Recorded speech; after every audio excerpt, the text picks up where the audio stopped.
Thank you. Noting the hour is 7 o'clock on November 1st, 2017, I'm calling the Board of Health meeting to order.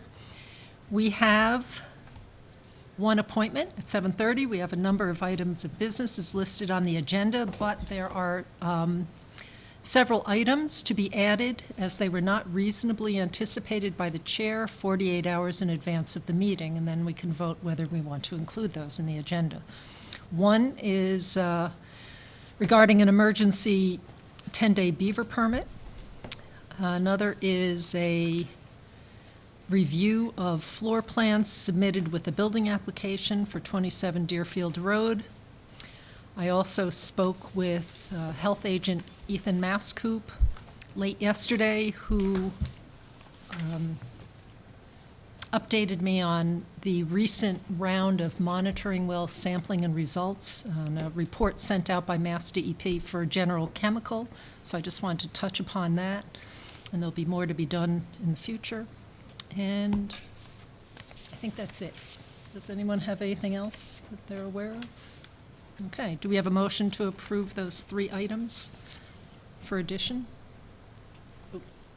So moved, but Oh, yes? Madam Chairman, what occasions the emergency on Deerfield Road that necessitates emergency? No, it's not an emergency. It's a review of a floor plan submitted For building application. for a building application, so it's, So moved. Agent's business, second. is there a reason it's not under agent's business? because we just got it, the floor plan today. It was Oh, discussed okay. at the last meeting. Okay. Yes, all right. And all in favor? Aye. Aye. Okay, and so we have, okay, and we just received, did you get a copy, Ellen, comments on 84 and 104 Coolidge Street? That just, literally just came in Okay, 10, all right. 15 minutes ago. so we'll include that when we have that discussion. Let's see. So, how about we talk about, under Chair's business, we have the letter from James Murphy regarding mounding, and then we can do the mounding study update as well, so.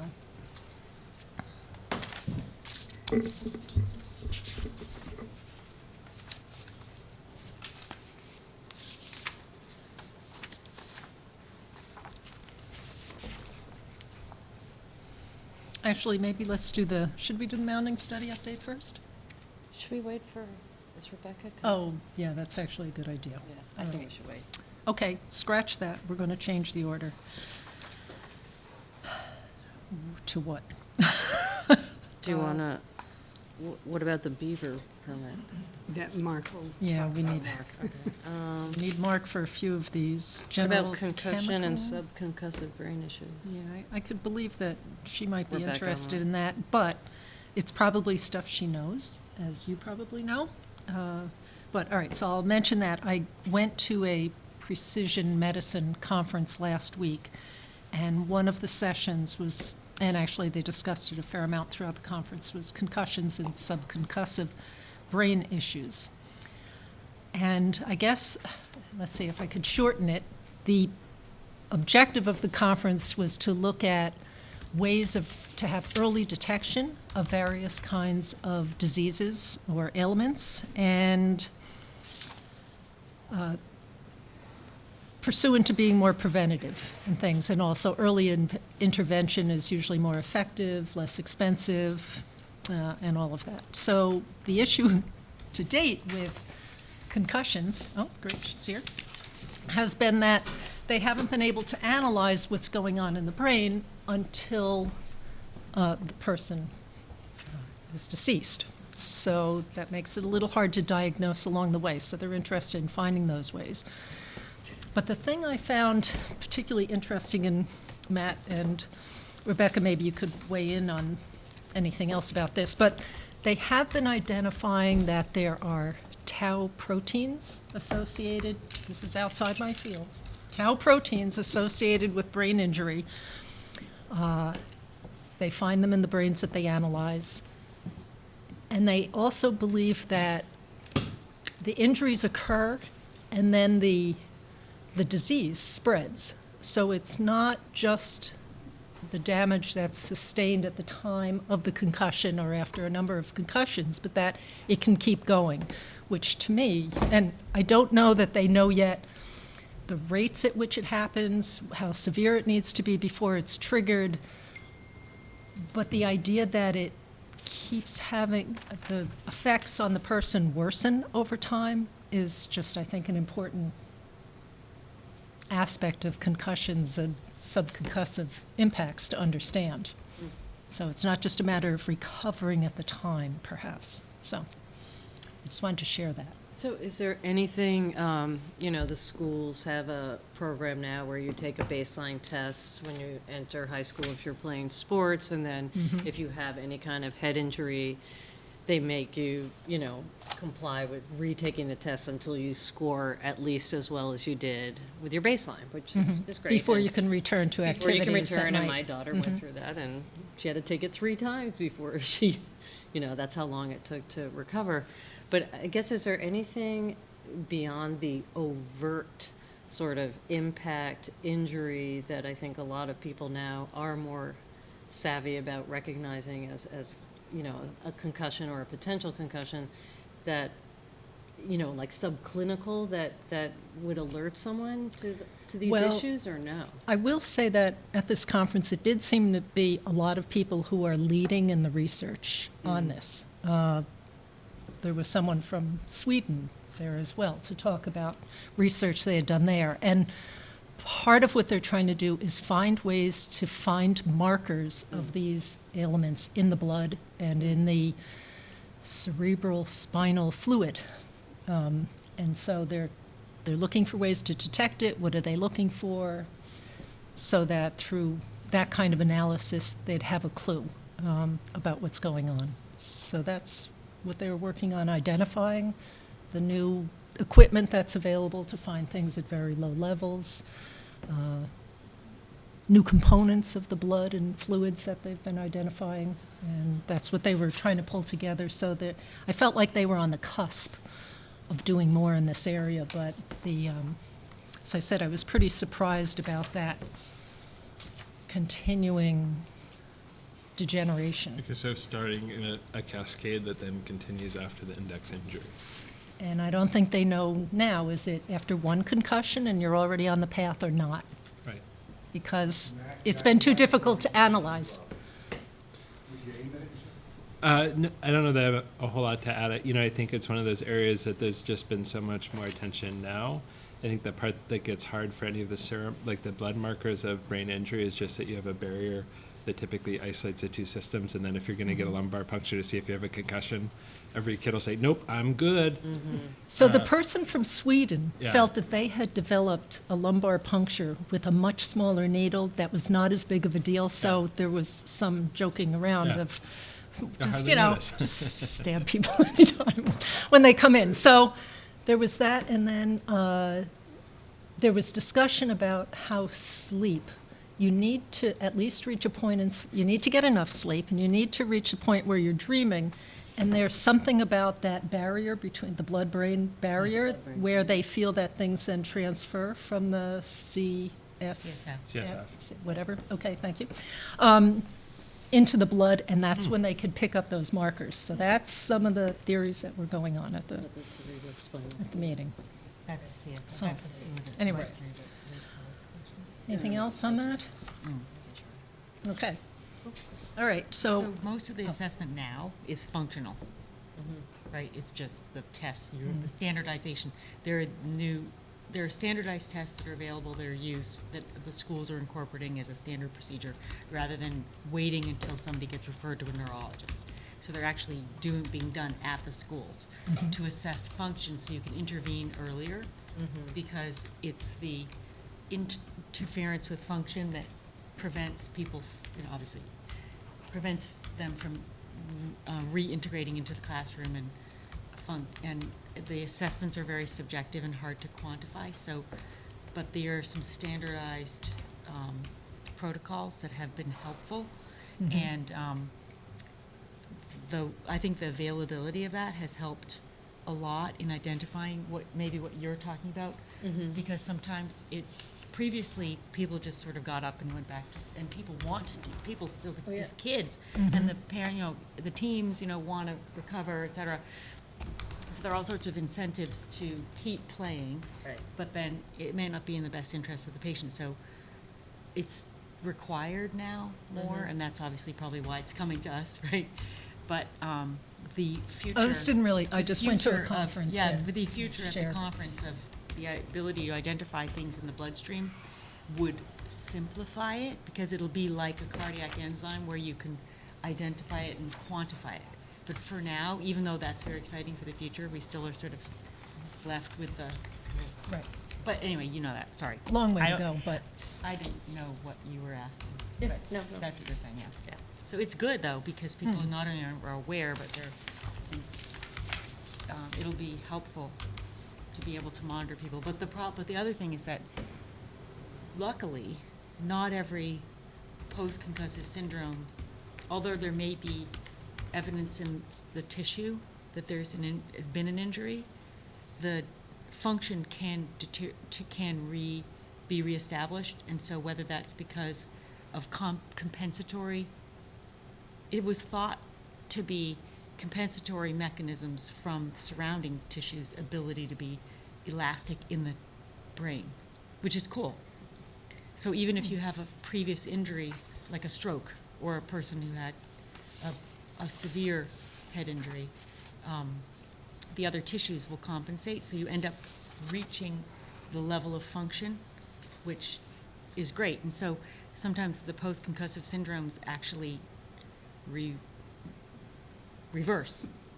But other times, the symptoms disappear because of the compensation, and in the end, what matters is the function, which is great. So anyway, so Okay. that's cool. all right. Okay, so that was that. All right, now we'll go back to the mounding study update. And you want to talk about what Sure. we learned from Mr. Horsley today? Do you want me to? And then we could, yeah, if you want to, you don't have to.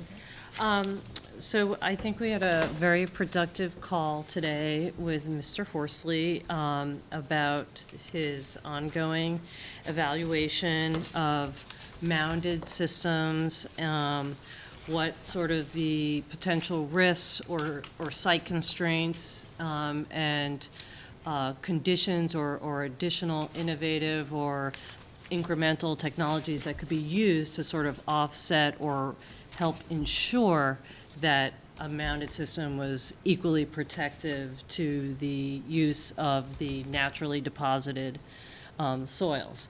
And so we kind of went over the goals of the analysis, which I think we had pretty good agreement on. We're going to do a little language finessing, but I think, he's right on target with understanding what the key questions are. And it really, in our case, in Sherborn, the two big reasons that we're needing to explore mounded systems, or that variances are often sought if there's an upgrade, is you either have ledge that's making, or just a naturally shallow water table, so that the vertical separation distances that are in our regulations cannot be met, and/or sometimes even in the default Title V, separation distances can't be met. So I think most of us know that here, but I'm just reiterating it. So he kind of went through the Title V framework for mounded systems, just sort of hit the high points, which I think was helpful to our discussion about the setbacks and the slope requirements, and that, you're really trying to prevent, if you are doing mounding, you want to prevent breakout, and you want to prevent migration to either wetlands or wells. I mean, that's what this is all about. And he talked about the default in Title V right now is that the fill should be comprised of clean sand, free from organic matter, which is actually a little different than I think some of the things we have been discussing, because there have been some pilot studies on that layer cake sort of setup where there's a mixture of maybe a sand material and then wood chips or other types of, or shavings or organic material that seems to actually be pretty effective, because if something has no sorptive capacity or organics, things are gonna move through actually more quickly, and maybe there's a greater probability that some of the contaminants or pathogens could move through versus getting, degraded and absorbed to the organic material. So apparently, under Title V right now, if you are gonna do something like that, you have to apply for the innovative and alternative septic system provisions. So that's. And actually, so the question we had, though, for him, and he works closely with Mass DEP on issues related to hydrogeology, including septic systems, is we were hoping that we could just permit the standard Title V mound to go in and then add above or below that to Take into to- account. yeah. Yes. to augment Right.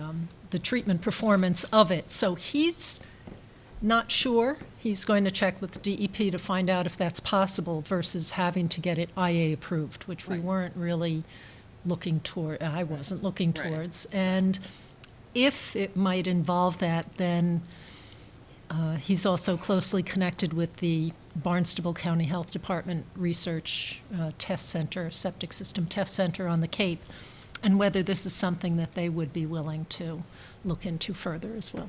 Yep. So, And- Just one question on that. The current layer cake systems that I know are being used in pilot studies on the Cape and on the South Shore, how are they getting around this issue with in not being Title V compliant because they're not using clear sand?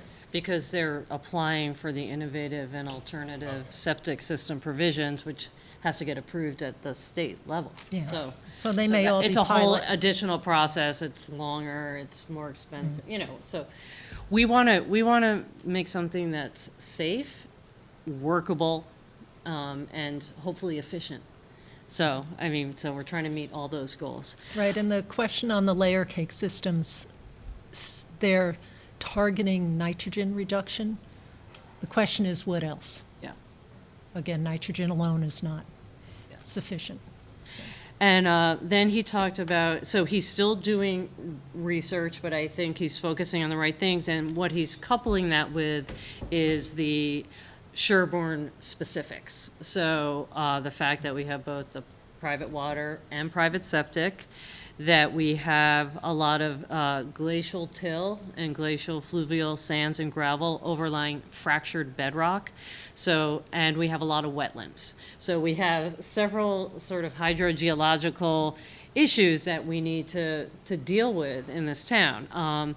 So the things that sort of concern us right off the bat that he's really focusing on are things like, okay, well, if you have shallow groundwater, let's say you have a perched groundwater table and it's very shallow, you don't want to have any connectivity to someone who has a shallow dug well. So you have to be very concerned about the groundwater flow direction and are the setback, distances really far enough. So if we were to allow mounding in a case like that, would we want to maybe consider having additional setback distance requirements? These are just all options that we're discussing. We're not obviously Right. following path. And then There is, just on that, there is precedence where Nantucket Yeah. has done that kind of thing. yeah, I think they moved it to 300 feet from And we don't know what other provisions they Yeah, had, but right. there's something for that. And then the second issue relative especially to other people's wells is the fractured bedrock. And mapping of fractures in bedrock is exceedingly difficult and exorbitantly expensive. And I think beyond the scope of probably what anybody would want to undertake. So we're also talking about, are there ways that if there is shallow ledge and, and even if people's wells are drilled in the bedrock, if there's a fracture, it's a preferential pathway. So it has nothing to do with the groundwater flow direction or the topography. It's nothing that you can easily calculate.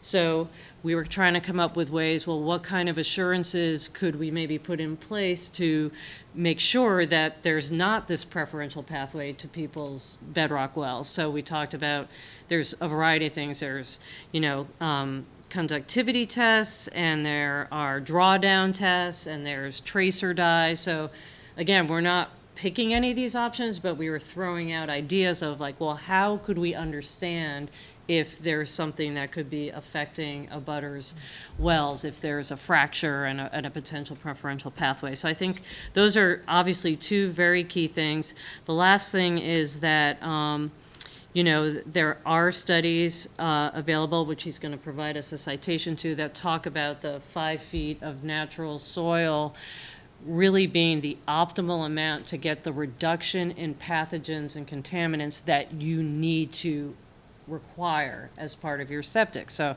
that made me really happy. So the people who are saying, why do we require 5 feet instead of 4 feet?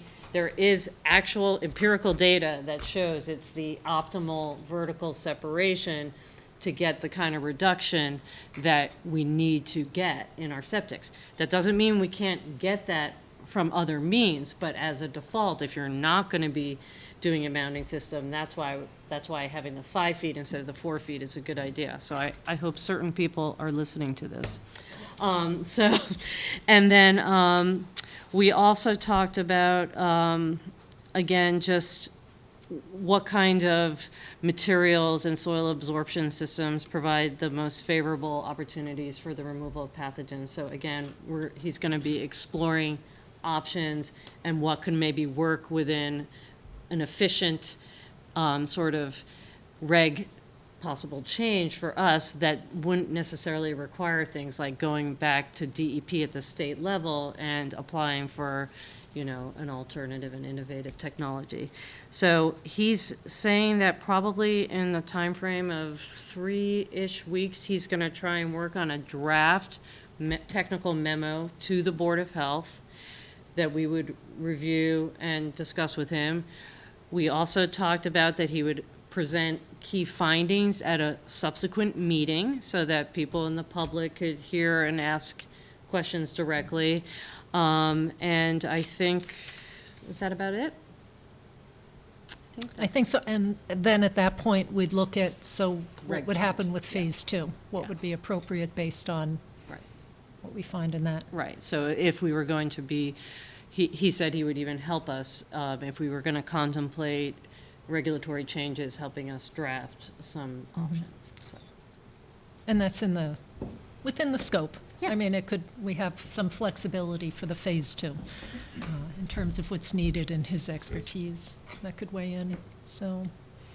Any particular questions? Not that we may. For Rebecca. I don't know, I was wondering if I could make a comment, because I think sometimes when we discuss things that are really technical, it's taken out a little bit out of context.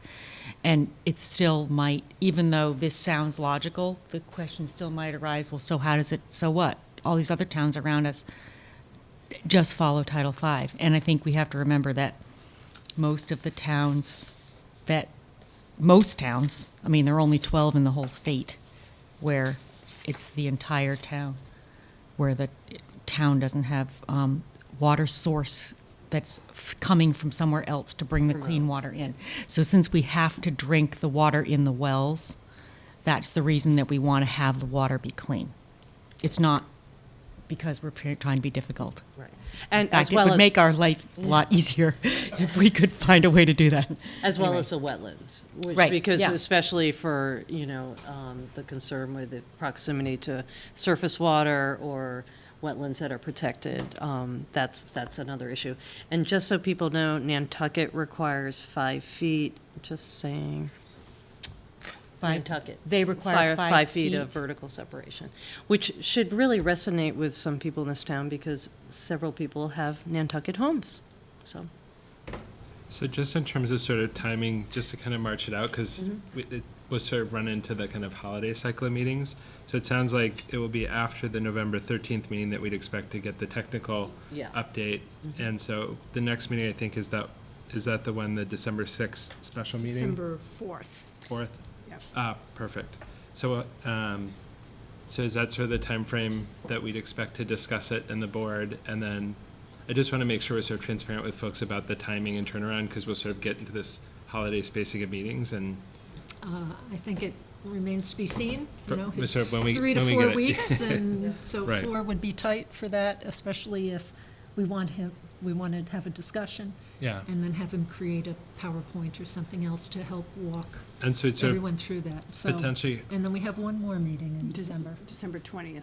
okay. so. And so it's So sort of would you hope mind going- optimistically, it would be December 4th would be the earliest meeting it might be on. Yeah. December 20th is another possibility, depending on his turnaround time. Right, And then but- his sort of invited participation. Right, he's not gonna be, he wouldn't be able to present on the 4th. Right, That's- that would be the first goal for discussion for us. this, and then the Yes, sort of correct. invite back to say, these were the Yep. issues that were raised, either by the board or by community members, and then he would sort of come back potentially in early January. He has to have a meeting that day.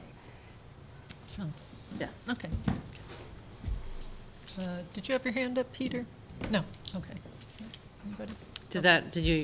Does anyone have questions, or does that sound? Yeah. I think I think this was a much more thorough description of the conversation, so I very much appreciate that. I think it was helpful to have, a focused time when you guys did that, because I knew it was expected. So that was definitely to the benefit. I think we picked up some very good ideas from that overall description. But parochial as I am, want to see if how that perhaps relates to your next item on the Yeah. agenda, which is the way in which we said, can we take some of this momentum and apply it perhaps to this site? And kind of almost hearing some of the things that you have discussed with him, I say to myself, does it give you a good sense of whether or not where our wetlands are in relationship to where this would be? Because perhaps before, that was not something that I immediately heard. It may have been said, but it wasn't heard. So, I think what we were trying to figure out is, okay, how does this relate to something that we have done? Is that something that we can do? And with some of the overall things that we have described, I think we can probably figure out, okay, do we have a perch water table? Do we have a ledge issue? Do we have, where's the glacial till? Whether or not there's, I think one of the other things was, is it necessary to have a preferential path, avoid a preferential pathway? Right. All those kinds of things, we could probably add some other detail to what we have, if in fact that's something that you think is a appendage, I guess, to what he's doing. So I'm interested to hear whether or not you got to this next part that we had sought to participate in. So, and this is just my opinion, anybody else can weigh in. I feel like it's too early for understanding exactly how this is all going to translate to your particular parcel of land. So I think those issues that you've raised here and things you pointed out, again, there's not enough detail to do a comprehensive analysis, but I also don't think we have enough information on the other side to match up site conditions with what we might be looking for. We know some of those things, certainly the extent of ledge, so, and how deep is deep on the property, and where are the wetlands, and where are the neighboring wells, what are those kind of distances? So I think there are a lot of details left, but I also think there's the basic research that hasn't been finished yet to know. So, Can I just ask just a quick question?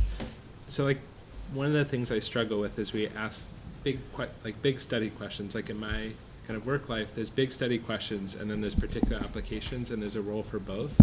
And so what I'm sort of wondering is, I think it sounds like there's a lot of encouraging progress in this discussions to think about how to solve different kinds of problems and meet the needs of Sherborn water drinkers, Sherborn property owners. But again, having something concrete to then say, these are the general recommendations, what does it look like? But being able to think about that in the context of a particular project also informs the conversation of when we say, this is what it means. As an example, here's a property where you guys are footing part of the bill to say, how do we do this assessment? And if we come up with things that, or say things, these are promising, it would be really helpful, I think, for the discussion to be able to say, here's an example property, so that we sort of talked about the setbacks. I think you guys are like 900 feet from the neighboring wells. So does that matter? What if there's fractured bedrock really close? Is that still protective? Is there a distance that we kind of talk about? I sort of feel like if at some point in this, and I don't know that it's in the next 3 weeks or that first meeting, but having a point at which we're applying this to a concrete question, a concrete property to say, these are the trade-offs. This is what it looks like. So this is a parcel that's got really big setbacks. If we can't come up with something that works with these strategies, then the degree to which this will change what's buildable in Sherborn is pretty limited. I think that's helpful for people to understand, but I also feel like if there's a way to have a concrete application, it makes the discussion less global. But again, I don't know if this is that stage of the project, but I would just put that out there. Yeah, I mean, well, a few things. One is, I think you do have some information that's good here. It's probably not far enough or detailed enough for, you know, and like Rebecca, sorry, like Darrell was saying, you know, it's a little premature because he hasn't fully fleshed out some of these. But things like, so you have the distances to the wells, but can you confirm whether they're bedrock and where they're screened, okay? And then things like, you do have wetlands on part of this property. Do you have a sense of the groundwater flow direction?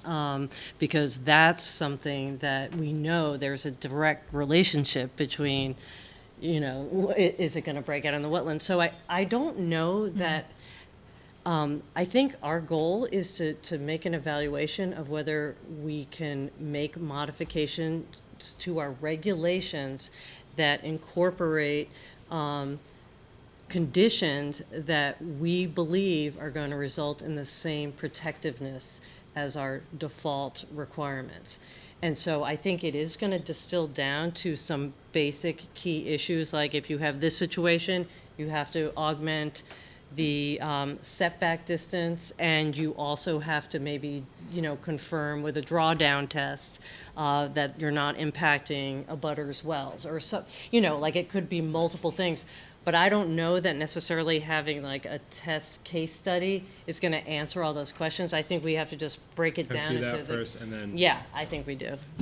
I don't know. Now, I do, I think my question really is, if, I mean, because it's almost as if, what I think we're trying to say is, okay, so maybe we don't have right now the perfect box of information for him to make this concrete, to fulfill all the goals of seeing if a concrete example works. I think our question is almost, is somewhat almost procedural as well, which is, if in fact that was something that he thinks he could do with somebody else. Because if in fact, to my mind, if he was sitting at the table with the Schofield person and he said, well, before we do anything further, I want to know what type of wells they have. Do they have what screening? Where's the wetlands? Where's the water flow? What would the drawdown be? And then Schofield says, okay, bam, I'm off. I'm going to get you the data. Now bring it back. And now their process becomes kind of an iterative process. So what was before maybe an insufficiently formed mass of information gets distilled down to the complete set of information because of the process of applying the general knowledge to the specific site to see whether or not it could happen. And it may well be during that process, they say, well, look, you know, we know that if you're not less than, you know, this many feet, let's use the 300, you're not less than, I think you said one of the places at 300-foot separation. We know that if you're not less than 300, it's really a non-starter.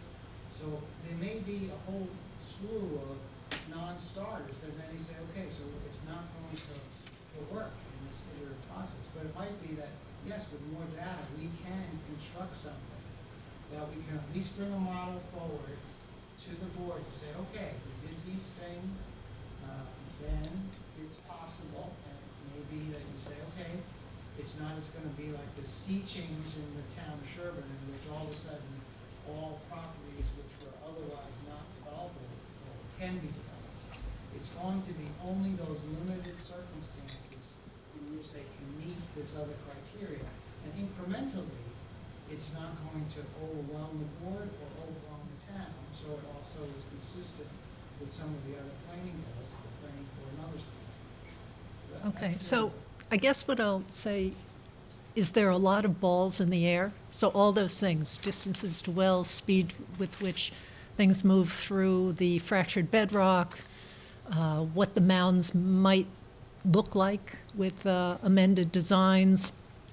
I don't think any of that has been nailed down enough that we could just say, okay, focus on this one thing, and answering that one question around some set of conditions is going to be the make or break. What I get right now is that there are a lot of factors that have to come together in the right way. And I just don't feel like we're at that, Like, point it's of where almost Scott it'll doesn't crystallize, have all so. the factors yet to be able to sort of say, Right. like, he doesn't know all I that think he we're needs. getting there. Yeah. I just don't think we're My there. feeling is it's not infinite, it's finite. Yeah. And it's not one, but it's finite. But Yeah. there's a lot of science that isn't known for some of these questions, I so. know, but and some of the things, some of the finite lists, some of them have been populated. We Yeah. know what those things are. Some of the things on the finite list have not yet been populated, and that's okay, because in perhaps the next 3 weeks or by December 20th, we'll have maybe not populated all of those things on the finite list, but more of the things on the finite list. And that's really what we want to say, okay, do we have enough things on the finite list that it makes sense for him to spend money on these two sets of experts to get together to see whether or not, with a concrete example, they can make a sufficiently populated finite list to bring something forward to the board. And I think it's possible. If I could just add one thing to that. First of all, I want to thank you all. I mean, I've been very aware of the progress, the rate of progress. And I get asked all the time by people on other boards who know because of my particular issue, I know the general issue, or I'm aware of the general issue of what's happening to the money that we allocated last year. Is anything happening? So I get asked that a lot. And I can truly say after today that, wow, they really are gathering the science. They really are working in that direction. I feel very good about that. And so thank you for that.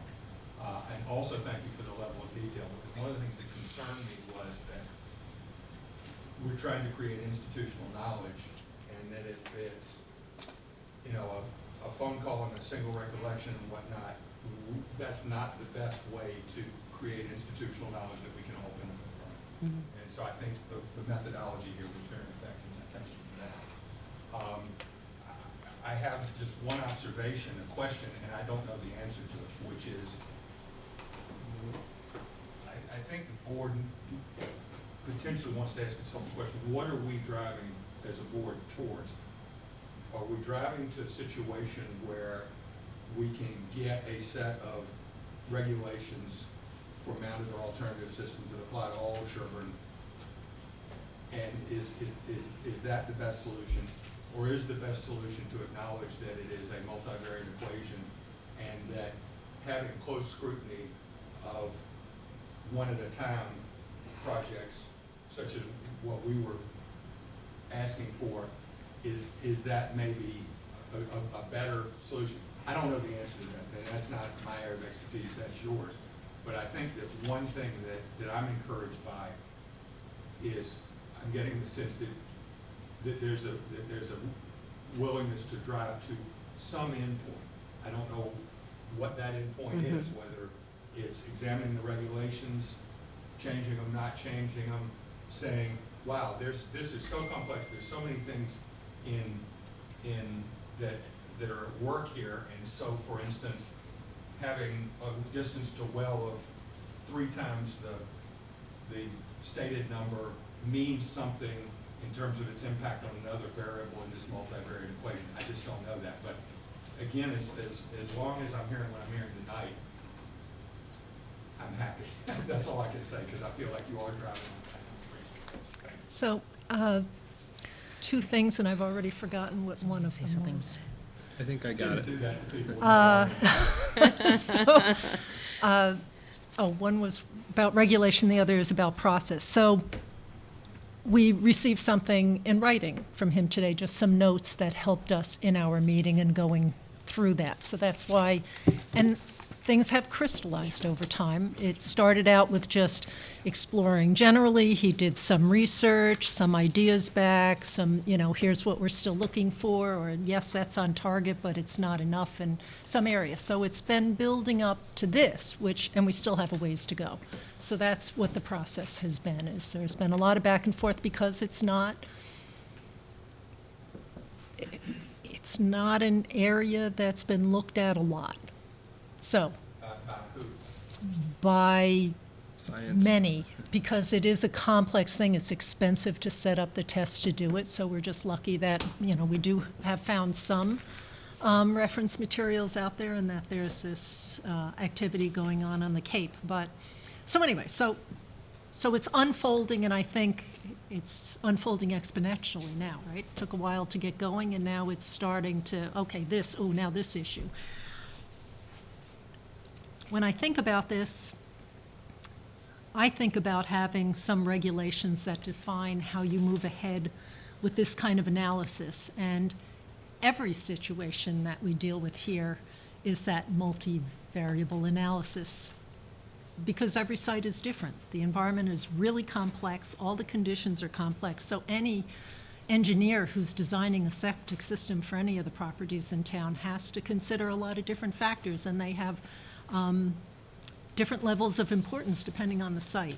And that's what I envision going ahead, but I really think we can't just make it up each time. One, we like to be consistent. We like to give people an idea of what we're going to be looking for, some sense of how to balance those things. And so I do think it's important to have a good understanding of that, so that we can lay it out and say, so you're talking whether there's pumping and drawdown tests to see what the connections are between the site in question and the neighboring wells. And, is that always going to be technically possible? How good are the results going to be? All right, so that's one set of things. And then there's what are the exact soils and the layout? Do you have one tiny little area that has some depth and then the rest is ledge?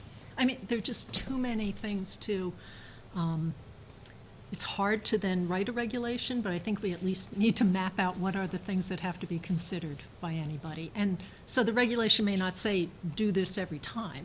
That I can believe isn't going to work, but some guidance about what it is we're looking for and how to. I think it's How sort of to also improve like that. how to demonstrate, I think the ultimate goal is to say, if there are other ways to skin the cat, what does equivalent safety look like? So when we say which two things are equal, I think your point of like, what is a finite list of variables that we need to kind of think about? Is it nitrogen, is it pathogens, is it, chemotherapeutics? Like, what is that list? And how do we manage it? And I think that's one of the things I hope to kind of get out of it is here's a structure we use to say, we believe this performs as well as a system that would be approved. Here are the things that we're measuring to kind of demonstrate that equivalence, and here's how we think about how site-specific factors could modify that. So the other thing I think, and then I want others to speak, but is once we get a better sense of what those parameters are that we want to look at, then it could be really nice to have this very specific case and say, all right, now can we apply these? And so I think that would be a good exercise to be able to go through. So, I want to make a comment too, can I? I also want to bring it back into like, what is the reason that we're talking about it? Obviously, our interest is to protect public health and water and drinking water, et cetera. But it also, the relationship to everyone's individual interests are clearly variable. But just like a lot of our knowledge in medicine and public health is from past mistakes, right? It's because we thought things were fine, and then, we learned, oh, lo and behold, it's really not a good idea to put toxic waste in the ground and then drink the water, and now we have Title V, we have all these regs. So Sherborn, a lot of the houses in Sherborn were built in wetlands and in our soil conditions before Title V, and there are a lot of people, and we meet them every single Board of Health meeting, who have to come before us because their houses were built before the rules were made, and the rules were made because of learning by mistakes of the past, and it's extremely inconvenient for the individuals to have to come before us, and we have all these regulations that we now have to go through, but the regulations were made because of mistakes in the past that we learned the hard way about dangerous. And so it's kind of a balance that we're walking on. In a lot of other towns, this would not be regulated by the board, it would be regulated by DEP, which would be so much more pleasant for us because we're the bad guys. But the reality is it also goes the other way because we want to be really careful that we don't make another mistake, because a really good way to lower your property values is to have contaminated water. You know, we don't want to go that far. And, you know, there's a lot of interest in the subject in areas that are proximal to general chemical, et cetera. We don't want to have to, you know, there was a debate at another Board of Health meeting where people were talking about, you know, why do we require deed recordings when we find contaminants in drinking water? And the question is, whose risks are we protecting? And I don't, you know, that's really hard. So we have to think about all those issues. So we want to protect your interests in both categories, you know. And so, And I think I'm on record multiple times as saying that I believe that we have learned so much since the 1970s when we started putting regulations in place. There's a lot more science, and the Title V does not cover, it's proved a failure in certain areas, and I don't think, there are many people in Sherborn who would say, yeah, let's go to straight Title V. I'm not one of them, and I've said that multiple times. I think that would be a mistake, and if we can come up with something that works with what I'm trying to do and protects the groundwater, great. And if it doesn't, I'll go my way, and I understand, because I know that the primary thing that has to be done is the groundwater must be protected. And so, we're on the same page on that, and hopefully we can find some solution. If we can't, we can't. I just want to be mindful of time. I think we're Yes. 20 minutes into our Yes. scheduled hearing. One other thing I'll say is, Lisa, next time we speak with Scott, or just send him an email, is to ask him what additional information, site-specific, would be worthwhile doing that wouldn't be money down a rat hole, so to speak. So. Sure. So that we're ready for the, you know, what's the next thing that's looking like it's coalescing?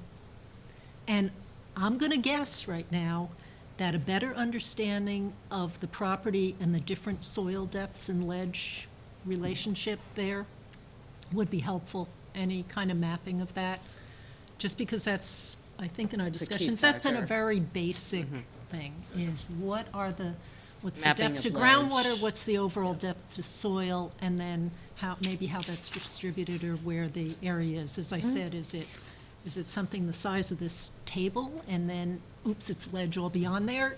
You know, just so we have a general idea, and that might be a good starting point. So, yes, Peter.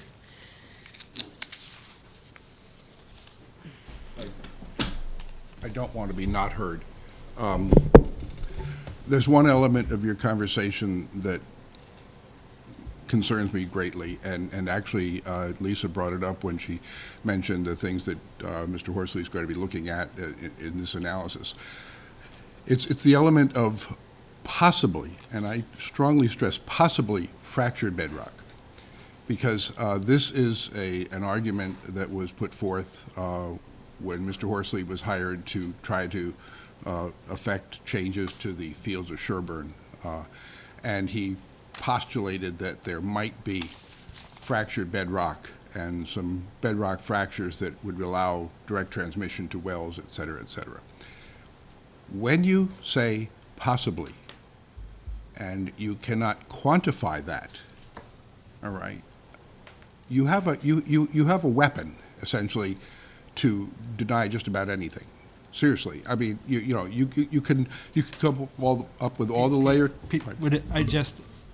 I'm cognizant of time. We're 20 minutes into the Hess's hearing. I think I would suggest we don't have Scott here, and we're going to have a technical report discussion, and then No, a specific. this isn't technical, this is logical. But what I'm saying is, I don't want to adjudicate what Scott is going to talk about before Scott's I'm not even. adjudicating it. No, May be uh, able and- to, yeah. or Excuse all I me, was I gonna- feel I should have a right to speak. Yeah, you But can, it's on behalf of the board is the one that grants the right to speak, and so what I'm asking is, right now, this becomes a large philosophical issue that you're not talking about brandishing a weapon, and what I'm saying is, right now, you're talking about what he will possibly saying, you're possibly saying, he'll be possibly saying. No, I'm not. I'm talking about the factors that were introduced that, you know, were going to be affecting this decision about mounted systems and all the elements you're going to be considering, and the fact that this one element cannot be quantified. yes, it can, and that's why I was Well, mentioning. you expressed that it could be quantified at great expense and No, great no, time. no, no.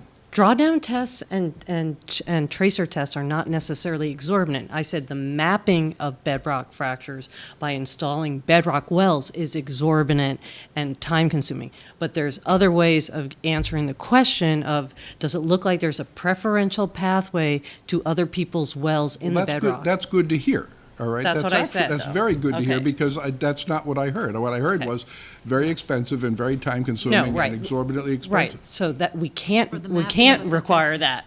So we're coming up with ideas of things Okay, that would be but the- cheaper and again, cost-effective. When you say possibly without any kind of quantification and any basis on which to say, I mean, somebody could say there's a fracture crossing my property and therefore I can't have a septic Well, we would system at never, all. we wouldn't, But we I would would also never say, do I know that. you right now, we wouldn't do that. literally Okay. don't Yeah. have something from I'm Scott to going to talk about. recognize the 7:30 applicant's time issue, but you already ran past it by 15 minutes. I thought another 5 or 10 wouldn't matter.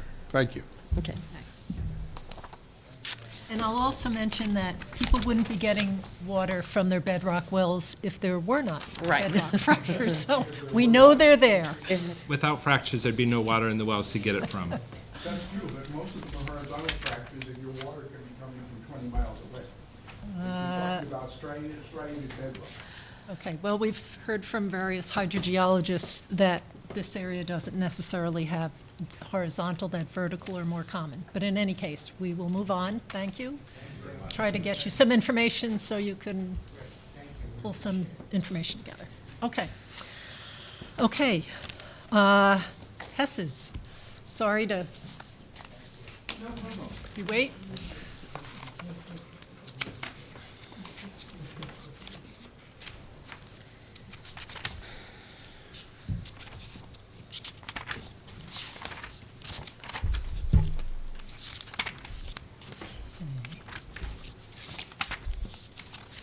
Okay, so I just have a question for Ellen before we get started. So the packet of information we have here, is this what was provided to the Hesses? Yes, they Okay, have, and did they yes. also get a copy of the email from Claire Golden that talks about The letter, it's not an email, it's Oh. a letter. Yes, they did. Oh, okay, there it is. Yeah, Okay.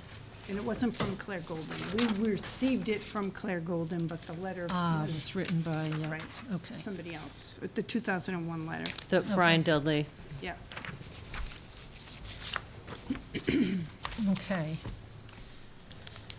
All right. I would like Claire, to shall we first- begin? What did you think after you read through? I'd like to thank Ellen for the information that she dug out for us. I'm sorry she couldn't find more that was supporting our position on this, like the design of the system in the 50s.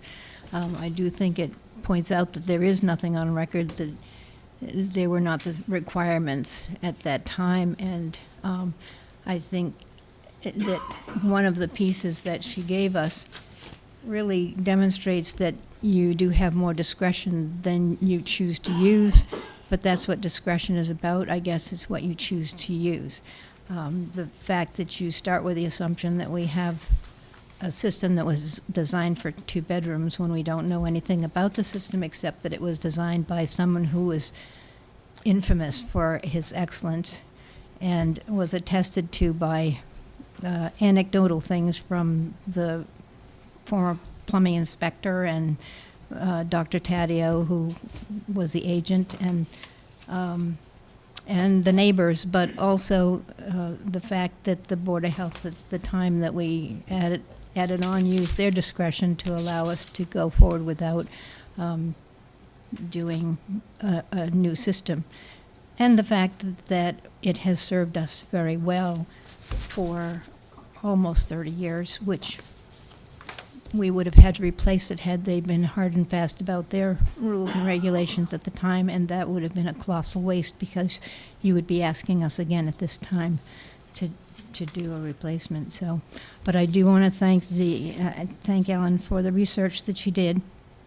And I'm sorry I haven't had as much time to review the documents as Frank, so I'm going to let him speak to it. Okay. In just looking at your flow chart, it comes down to the right-hand side, okay? And so I believe there's adequate flow since this has been flowing for quite well, never had to be pumped out at all. The only time we pumped it out is, a graduation party from high school, just in case there was nothing in it. A root got in it once, cleaned out the root between the house and the tank, and still, once again, there was almost no solids in the tank. It was working very well. Never had any seepage of above ground. And so it comes down to a system upgrade or a deed recording, which requires the discretion of the Board of Health. And we have said that we are willing to do that.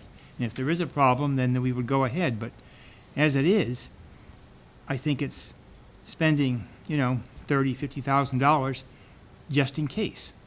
Okay? And I don't think it's really warranted at this time to do that, since we're willing to have that stipulation on the deed and do some replacement if there's a problem. Because, as we said before, we're not increasing the number of bedrooms at all from what we've had right along since 1978. So I would like you to be able to use your discretion. I don't know if you do that often, but if you don't, then you're sort of not using some of the power you have to make these decisions. Yeah, it does create a big hardship for us as far as that's concerned. Okay.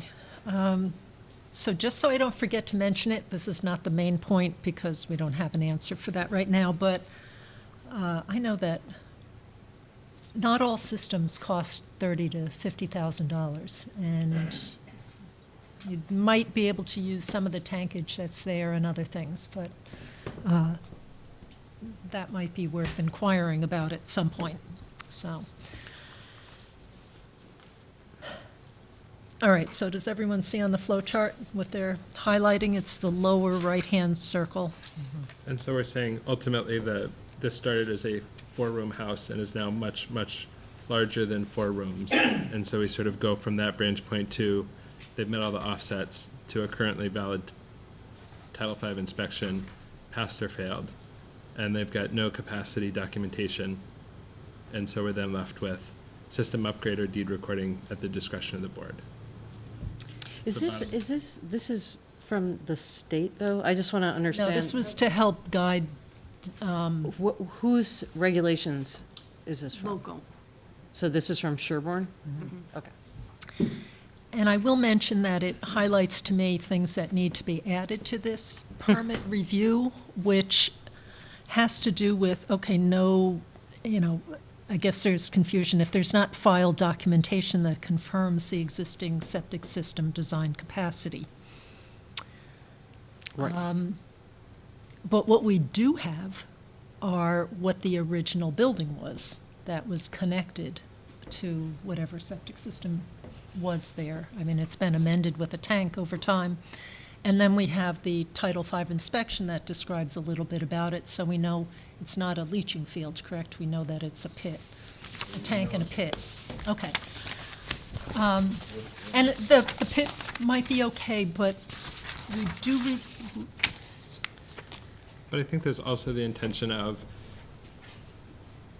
the technology has changed, and there's also the point at which you say, at what point does this property need to be made current, and at what point do you kind of apply those? So I think there's a question of the hardship, but it's also kind of 5 months before I was born, there were hardships that kind of were driving accommodations then that were then reasonable, but it becomes a question of what point do you allow old technology with no data to persist into perpetuity?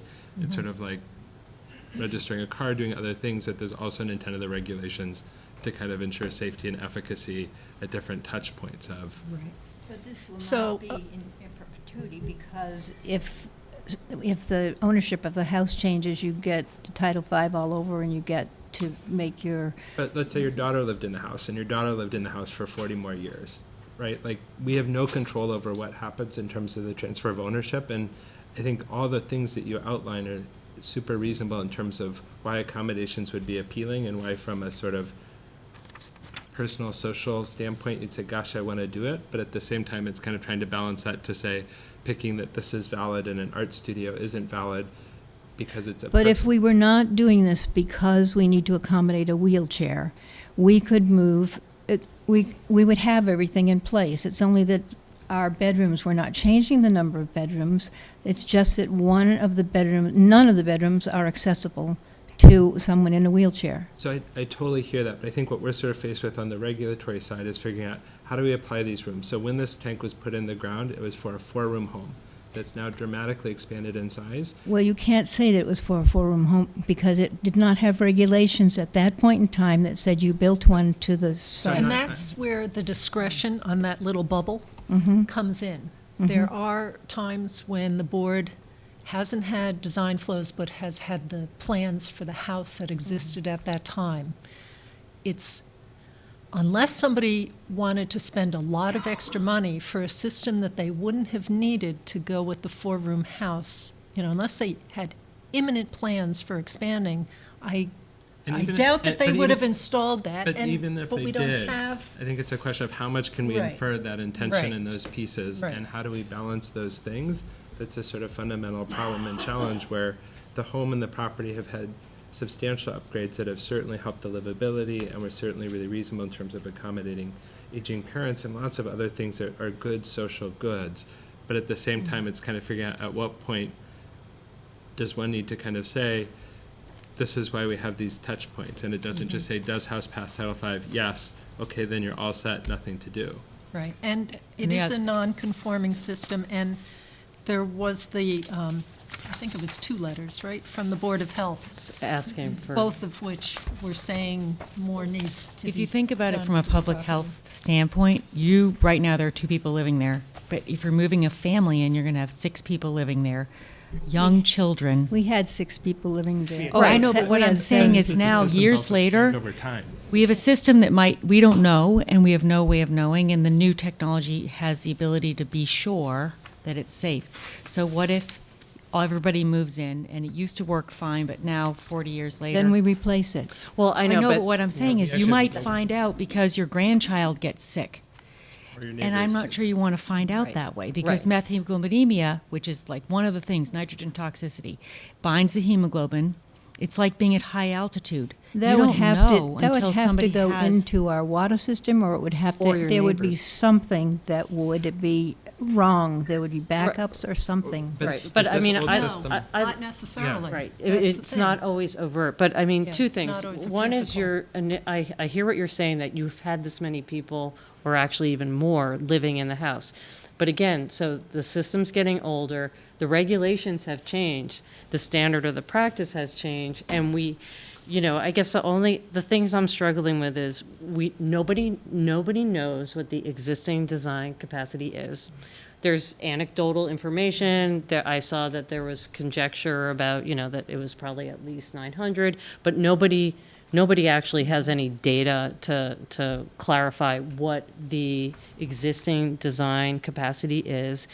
And my concern is, it might be fine now, it might even be fine for a year, but for us to roll the dice and say, well, okay, if it does fail, or, how will we know if it was even starting to? What happens if there was a breakout that went to a wetland or a neighbor's well? So there's your well, and there's your neighbor's wells, and I'm not saying it's a high probability, but it's not 0.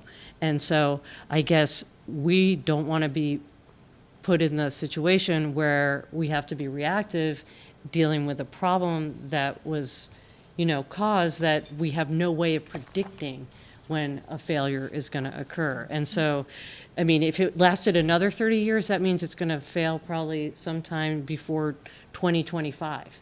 That's not even that far away. So, but I don't know if that's the case or not. So just the past can't be necessarily a clear indicator of the future. And I guess that's what I'm struggling with, is that I don't think any of us, including you, want to be caught in the situation where we have to react to a problem versus trying to take some steps that maybe we can figure something out that's cost effective but still protective. But you do, in fact, have a way to monitor, because if a system has to be pumped out more often than, I don't know how many times a year, but anyway, you get those reports, you know there's an issue, and you know that it's not working right. We don't get We those don't. reports. We don't. You don't get a report when it's turned in? I thought yes, you do. From the pumpers. Yeah, but When every It's time the not system is going to pumped. tell us. It's not going to It's not tell going to us tell us what about the fecal impact bacteria is. or wells or anything Right. else. It's going to tell you this It's was going to pumped. tell you that it's Yeah. not working right. No. But the volume that's pumped doesn't tell you it's not leaking into groundwater. It doesn't tell Right. you anything else. It there's tells things you this can is- see and things you can't see. And like the nitrogen, say your nitrogen level, say it's not draining properly and you have very, very high nitrogen in it, you would not know. But if you have a history of heart disease, you might just be more short of breath. And your cardiologist will try to adjust your meds. But if you have a stroke, it's too late. I mean, the problem is you have to have a very high index of suspicion to suspect methemoglobinemia, because it presents with fatigue, shortness of breath, like very vague symptoms, and it could affect every member of your families. That's like a public health thing. Little young infants, young children, and pregnant mothers and elderly are the susceptible. But we told you we would be willing to have our water tested on a regular again, basis. What A about- neighbor's water's What about tested. the wetland? What about the groundwater? I mean, there's all these We other don't things. know how many like, neighbors, I di- who's connected to you. We Right. don't know how far and, that and you needs to can say reach. that, but then there's also absolutely no mechanism for us to enforce that agreement. So we have no way to compel you to say, you haven't done this agreement, we're fining you. We have no enforcement mechanism to say, you're not doing what you agreed. Like, even if we said there's a universe of testing that can be exhaustive and comprehensive, there's no mechanism for us to say, you did those things. And that Actually, could, there is no wetland, and the neighbor's well is much further away than our well is. Yeah. And for someone to drink, as you were pointing out, for someone to drink water with high levels of nitrogen compounds in it, their health could be impaired within a week or something. It's a short period of time, and unless you're testing incredibly frequently, But you saw our water results, though, right? right, but But you you also may don't not have be 6 affected people by living in the household. Yeah, yeah. So your nitrogen We load don't right know. now is 2 adults.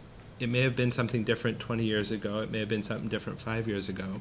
But that doesn't predict what those same Future. conditions would do now.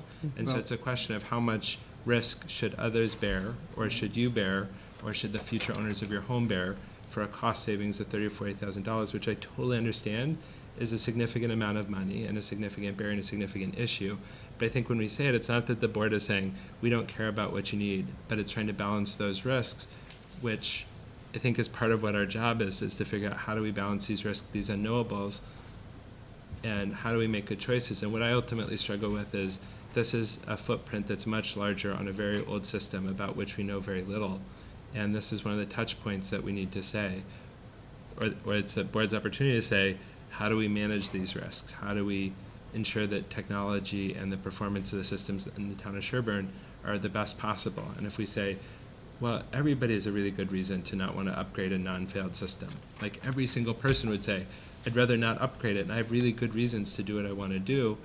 And then we end up in a situation where we've done harm to our community. But the bottom line here is that we are not changing the number of bedrooms, so that could happen without you having any knowledge at all if we were not trying to accommodate a handicap. And that And- would and that- be an and that- unfortunate failing Right. of just how we're able to know what folks are doing. But in the second paragraph of the letter from the DEP, 310 CMR 15.352 states that no person shall increase the actual or design flow to any cesspool or to any other system above the existing approved capacity. Which we don't. Unless the system is upgraded. So what the two Board of Health letters in 1978 say is that they hadn't approved anything because they hadn't received enough information to know whether the system and the house design that was going with it matched. So they never got to the point of approving. So then what we look at is we can look at either a specific design flow where number of gallons is written down on the permit that would have been issued with the system, or we look at what was the design of the building to which that system was attached. And that's where we've ended up in this circle down here sometimes, is we have looked at what the building plans were and what could we infer, and giving a lot of benefit of the doubt on that. But to leap from a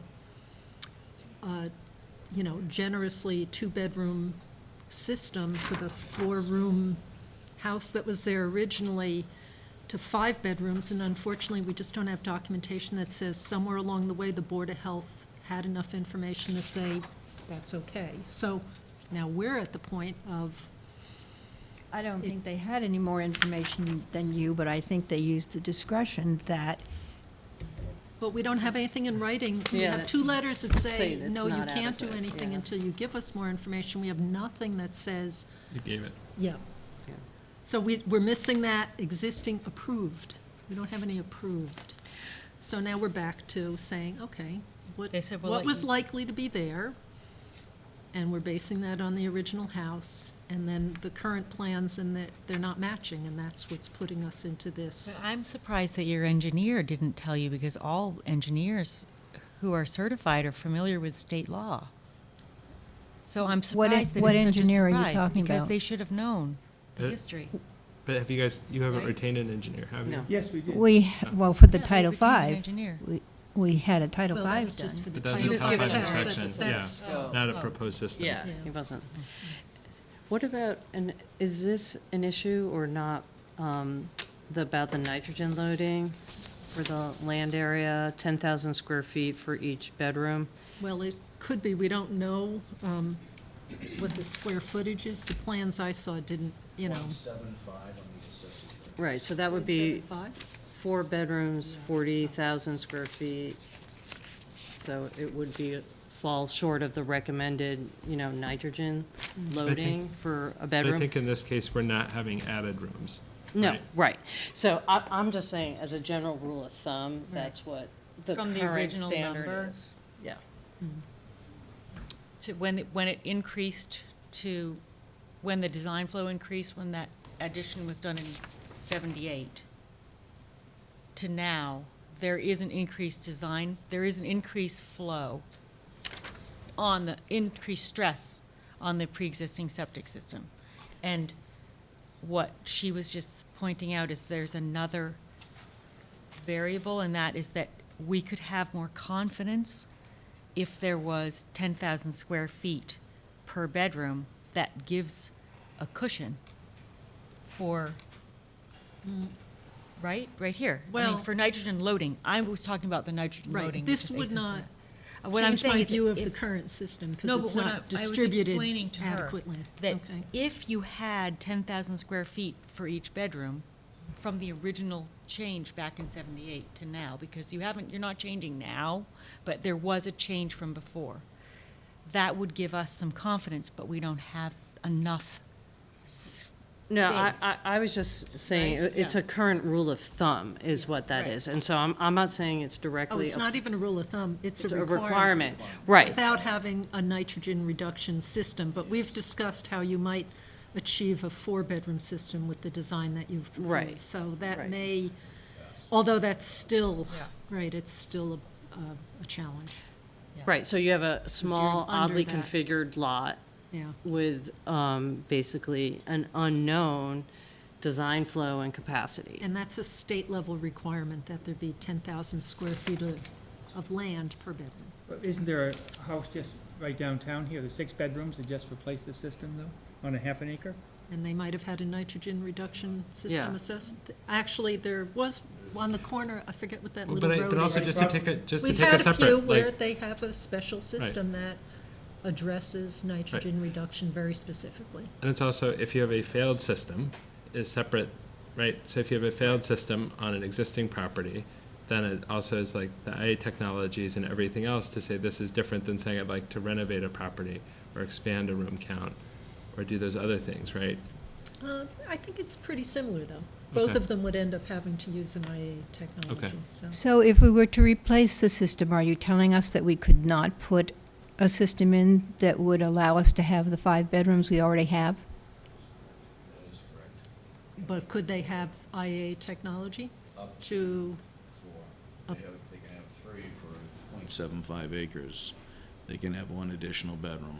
What about the one downtown that has 6? But, well, no, but There's won't- no downtown, or I know. 0.75 or but 1.75 acres? It's 0.75. So the lot's 0.75. 3/4 of an acre.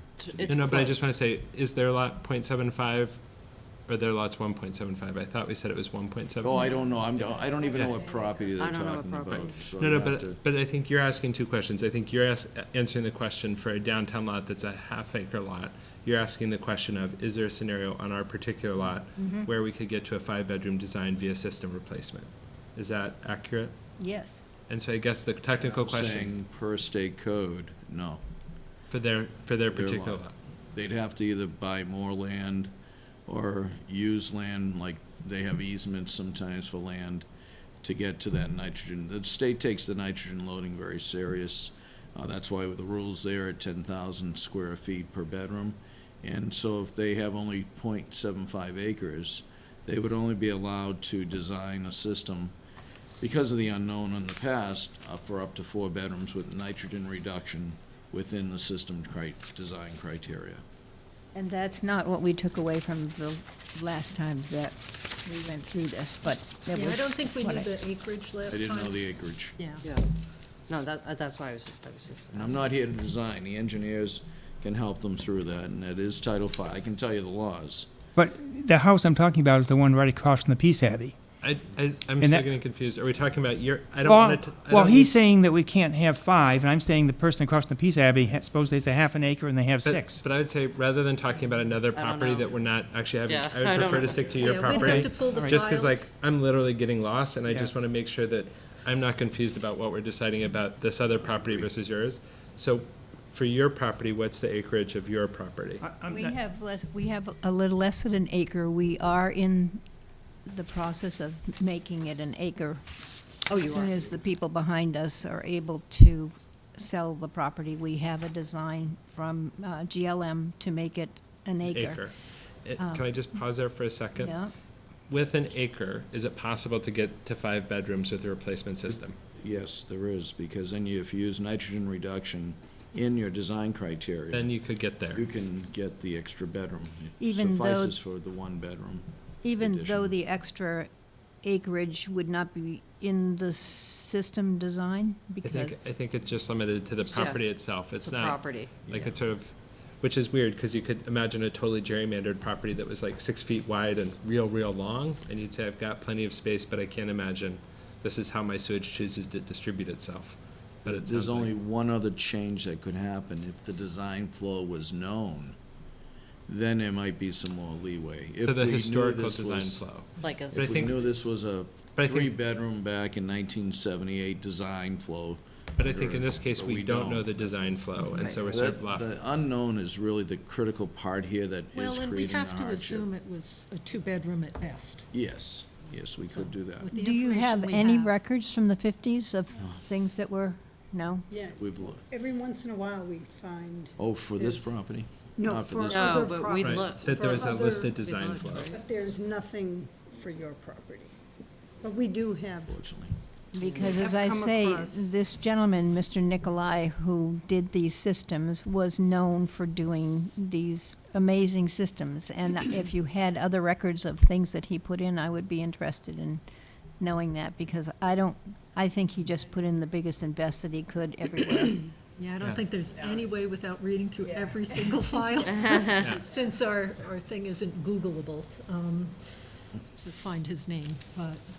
and that, is he alive? and other, No. actually, other than the letters you had written, there's nothing No, I mean, that we would I don't know know if he that he built your system. So, And we don't want your system to fail, but if it did, we would have permission from the state to not follow some of these codes. That's the way we can help other people in town. Maybe that's how you got that impression. Because when systems fail, we can't follow the rules because often our No, hands are we're tied. following a different set of Right, rules there's a for whole this different failed set, right, system. so, yeah, thank Which is another argument for letting our system fail. I would say, But it will, a It's for cost will be repairs. incurred, though, I think to just for- fix it. It doesn't Oh, matter. I feel It's like- Yeah. any replacement, not just a failure. We'll get local upgrade approvals if needed, as well Yeah. as waivers from the Board of Health. That's been a historical I record. It's feel not like better we're to sort of let your not system moving fail. in either, Right. like, I don't Not think that we're it failed. convincing you, and I don't think the board No, is sort of changing and- its position, so what's the best way for us to kind of move forward? Right, unfortunately, Soil testing. I'll just give my personal opinion.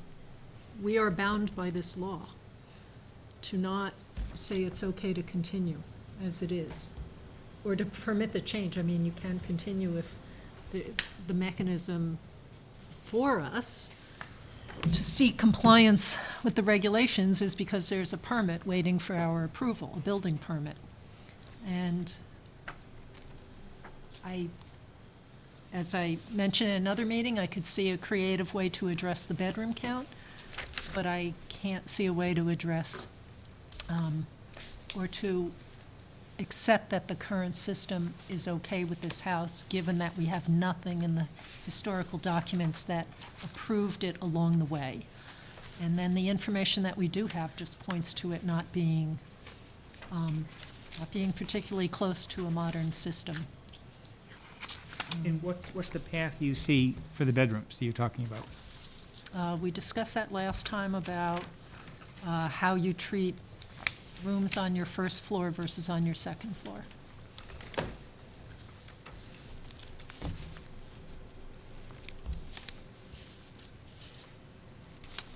So, I don't know if anyone else has, but I just don't see any mechanism that we could say that everything is fine on the septic front for approving the permit.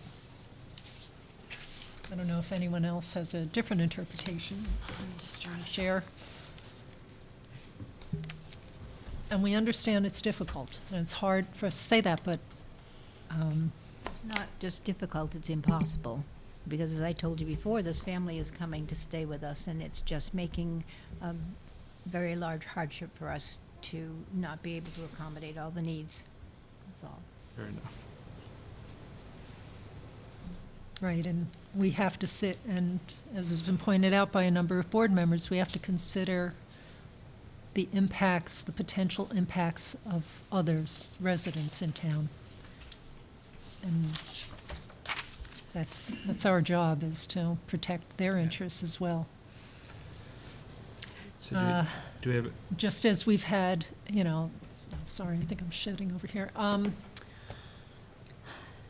We've had some other issues about waiving fees and things for folks, but again, that's saying that the rest of the town will underwrite the hardships of somebody else, and so we've been advised by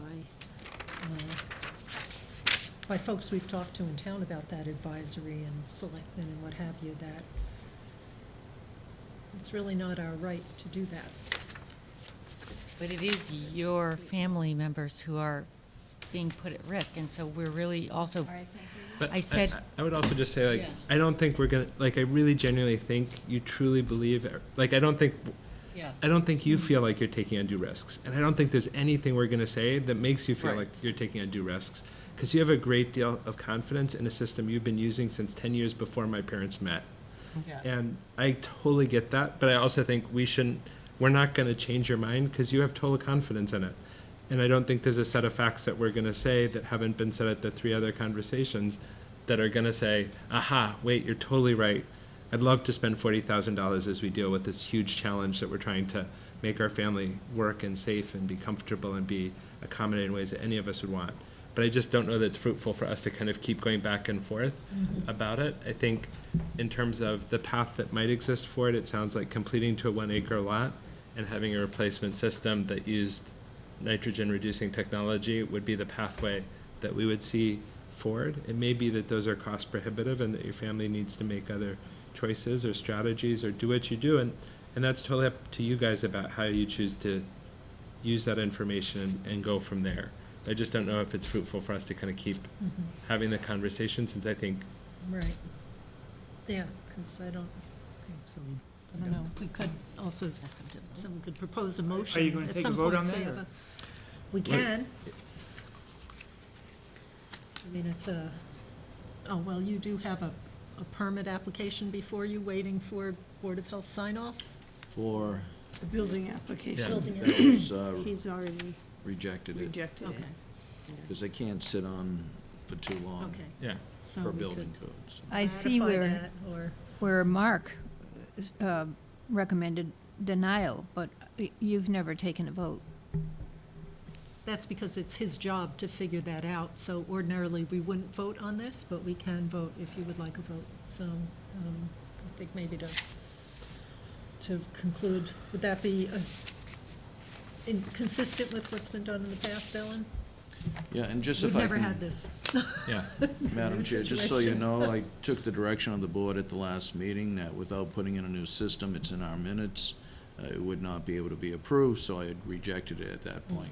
But if a confirmatory vote, I don't have a problem. I was So- following the direction of the board, though. on that. So this would be, so I would move to confirm the denial of the building permit as per the previous instructions of the board in the absence of an upgraded system that would accommodate a 5-bedroom design. Or 4 or 5-bedroom, whatever, but What, just, new, yeah, yeah. just to be specific, so is it a 4-bedroom design, is it a 5-bedroom design? Depends on if they get additional acreage, because we're starting with what That's what was I it? don't wanna pin And it that's, down. that's the very confusing part here, was what was it? Was it 2, was it 3, 4? So without that knowledge, it will So for need the to motion, we comply to don't the need acreage. to. We don't need to Specify Right, specify that. So I Just- think, yeah. so I would move to affirm the agent's decision to implement the previous decision of the board denying the building permit in the absence of an upgraded system. Okay, I'll second that. Any other discussion? All those in favor? Oh, wait, usually we do, So it's Is a that question okay, about since it was- we're usually affirming a we do. decision. Yeah, you we're can do it that affirming, way. okay, As yes, opposed, yes, like, we don't yeah. have an outstanding permit to Yep. grant a variance to vote against, so in this case, we have a denial that No. we're affirming. Okay, I just want to make sure. That's good. All those in favor? Aye. Okay, so I will say that Just, if you're Rebecca, using are you an aye? GLM Yeah. for, Okay. if you're using GLM, they do come up with great and creative solutions. As Mark mentioned, the soils described in the Title V inspection report were favorable. GLM knows all the variances possible that would help get the system in the most efficient, effective way. So they may be able to give you a ballpark to help you know if it's as onerous a task. And as we mentioned at the last meeting, because of the requirements for system inspection at the time of property transfer, this would be a useful thing if and when you ever do decide to sell the property, so. But I would emphasize that it's good for you and your family from, But I think, like, we're asking them to Yeah. feel something different Yeah. than what you feel. Yeah, Like, you're because- super frustrated because you totally don't feel like it's good for your family, and there's nothing we're gonna say that makes you feel that way. And I'm sorry yeah. that we're sort of mutually in this position, and I just wanna, I think, communicate on behalf of the board. We too wish that we felt differently, but are doing our best to kind of follow our job as we see it. And I know that as a mom, you'll follow your job as you see it too. Well, we thank you for your time. Thank you.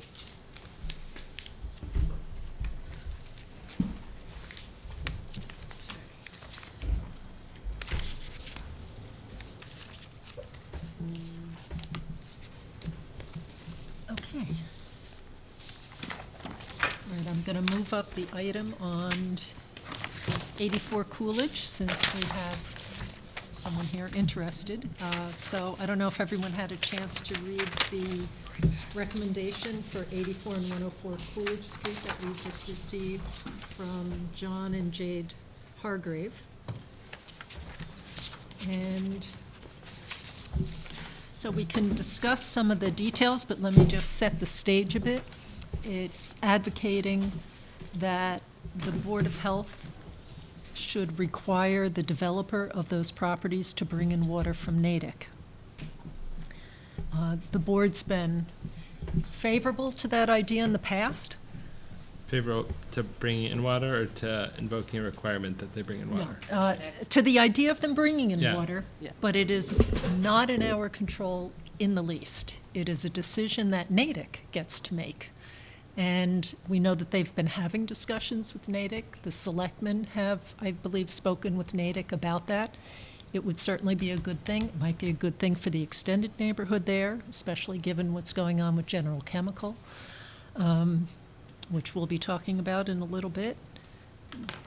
So we can say that we support that, but we have no authority whatsoever to do that. Again, it's up to Natick, and given that they're looking at having a public water supply on the property, it's also out of our hands, and it's in the hands of the DEP. So if they don't bring in water, it's out of our hands because it's a public water supply, which is out They're of the purview. planning, Right. they're not done yet. They may switch back to private wells, but if they stick with their current plan, Proposal. they've apparently, and again, we haven't received that information because it's in the DEP arena. They've drilled a well or wells to have a public water supply on the property, and that gets regulated by the The DEP. DEP, So it's only if they go back to private, to wells that they choose to designate as private, and then they have to meet certain criteria for the DEP to not fall under DEP regulations. But to be specific, it's actually, even if it's a big well that serves a lot of people, it's a Still technically, drawing from it's a that. privately owned public water supply, meaning serving multiple people. So it's It's still regulated by it's DEP, regulated whether by it's owned by DEP. a No, I municipality understand. or an They'll institution. have to, they'll have or to a sample private- it, they'll have to test it. But it's, right, so- it's, there's a subtle distinction in the end. Not much, Yeah. not much. No, but just according to DEP, I mean, it has to do with their own leverage. So I have a question. With their So leverage. you get that unfortunately, this isn't in our purview to require this as much as we would like it to be.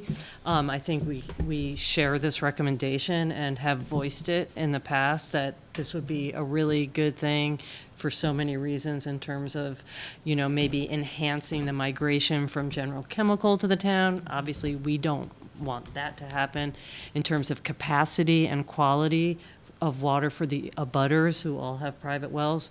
We also share those concerns. So, we're like-minded with this proposal.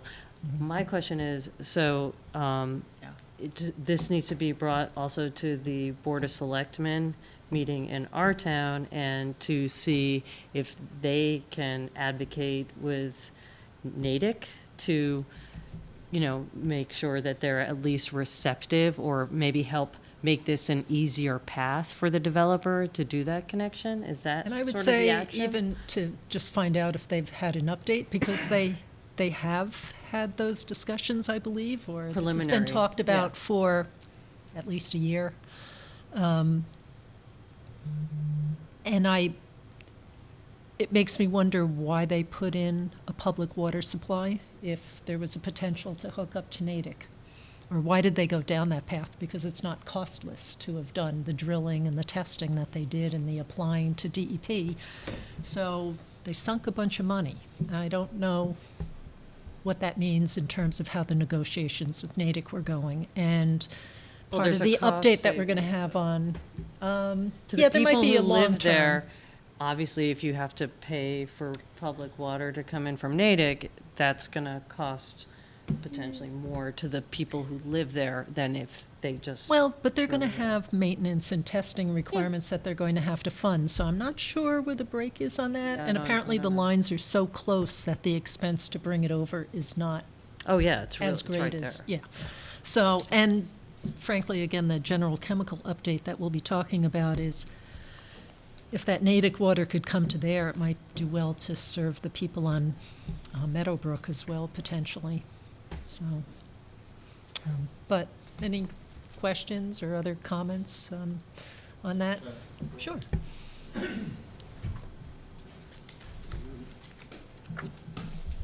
Thank you.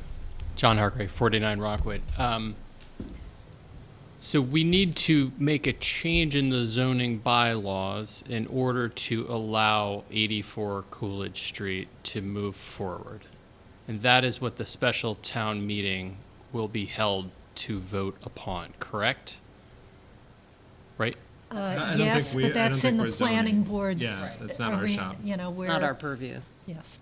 Okay, and so if there are conditions attached to that, in other words, we have an opportunity, we have a little bit of leverage at this moment to say, we will allow the change in zoning with the following conditions. Who is the board or group to make that happen? Zoning? Could be planning board, but these projects and these comments about water supply and what we would prefer to have seen there were in the application that was accompanied the application materials that went to whatever state body, and I always forget the exact name of the housing authority, who reviewed it. They're the ones who really, The state body is. yes, about whether what they're intending is acceptable. They take our comments that say, we're worried about general chemical, we think being on Natick water would be a great idea, but they're the ones who decide whether the project is okay to proceed or not. That's sort of two pathways though. So the 40B would not require the zoning variance that's been requested, right? Do I understand that Well, right? They're 'Cause I think it's sort of two like different one- things. Yeah. It's So- funny how 40B they would linked bypass it's- local zoning, We'll never- regardless of whether the And so I zoning think is the two changed. places, depending on which way the developer chooses to go, if there's a special town meeting, I think it becomes a conversation there that we think would be planning. If it's outside of the town meeting, then it would be the state agency that oversees the 40B application. I think in either case, as the Board of Health, there's not a leverage point for us. Right. Unless they go to private wells, we don't have a stake to be able, like, sort of standing to say, here's what we think and why it matters. We can sort of say, we totally lend our support because we share the concerns that people have, Sure. but we're not in a position to impose restrictions. Is that fair And to if say? we have no jurisdiction over another town, right? So that's the Of reason course. we Right. can't have Of course. jurisdiction. And so you know, I so we have to understand that. see how that works. But for right now, with what we have available to us, we can only comment on, with the information that we have available to us, what the potential risks could be. And although 40B does allow bypassing local zoning, it doesn't completely ignore public health risks, which is the whole reason that the Board of Health matters. Because Flint, Michigan is an example of how we do care in America that people in affordable housing, if it's traditional affordable housing, have safe water. The issue is that some of the laws that apply to drinking water, not septic, are enforced differently or not enforceable with private property. And so that's where we come in. So we can comment on potential risks. And we can make recommendations to try to limit potential risks. But we don't have any ability to make any kind of promises. And even if let's say the special town meeting goes through and the zoning is changed, even with the changed zoning, the developer could decide Still to do a have a 40B. 40B at any Yeah. time. So changing the zoning doesn't in any way protect us against a 40B. if- 40B is what compels us to change zoning. Yeah, and it's, the developer will still probably make the decision based on lots of variables that work for him. I just want to be mindful of time because I still Yeah. see we have a lot Right. of agenda And I items. think this is outside of us, but maybe the planning board would be able to tell you whether they could condition that some information is provided about why Natick water wasn't chosen. I don't know. But our jurisdiction is your well, so we can try to help support your interests if your well's threatened by what information we have. Right, but that's Yeah. the rub, which is Right. that we don't even have enough information to know what impact, if any, we would need empirical sort of data. The bar is really high for us, as unfortunately people found out when the Fields case was decided. It has to be really almost irrefutably demonstrated that there's going to be a health Sure. risk or a Sure. health impact. So I understand your jurisdiction does not cover this. My question remains, who would be the group, So who would I be, think that's the planning board, board. who would Yeah. be The planning able board. to do that? Okay, thank you. Absolutely. But they still wouldn't be able to change the developer's final decision. Right. But I think your question is, who's my next step if it ain't you Yeah. guys? And we would say planning board, we think would be the best next step. To be clear, we're making a change in the zoning for the developer in order to allow this project to go forward, right? I mean, Sure. we're not. That's the No, town. correct, Yeah. correct. But as a town, we are voting on that, Correct. right? As part of that, how do we attach conditions to say, we will allow this to move forward if the following concerns, reasonable concerns, are addressed? And one of those Talk is to the planning native board, water. and they may refer you to a related committee, the Housing Partnership Subcommittee. I'm not sure their exact title, but they've been working on this a lot, hundreds and hundreds and hundreds of hours. I have look gone forward in. to attending that meeting. So, Okay, thank you. Have a good night. Thanks. okay. Emergency 10-day beaver permit?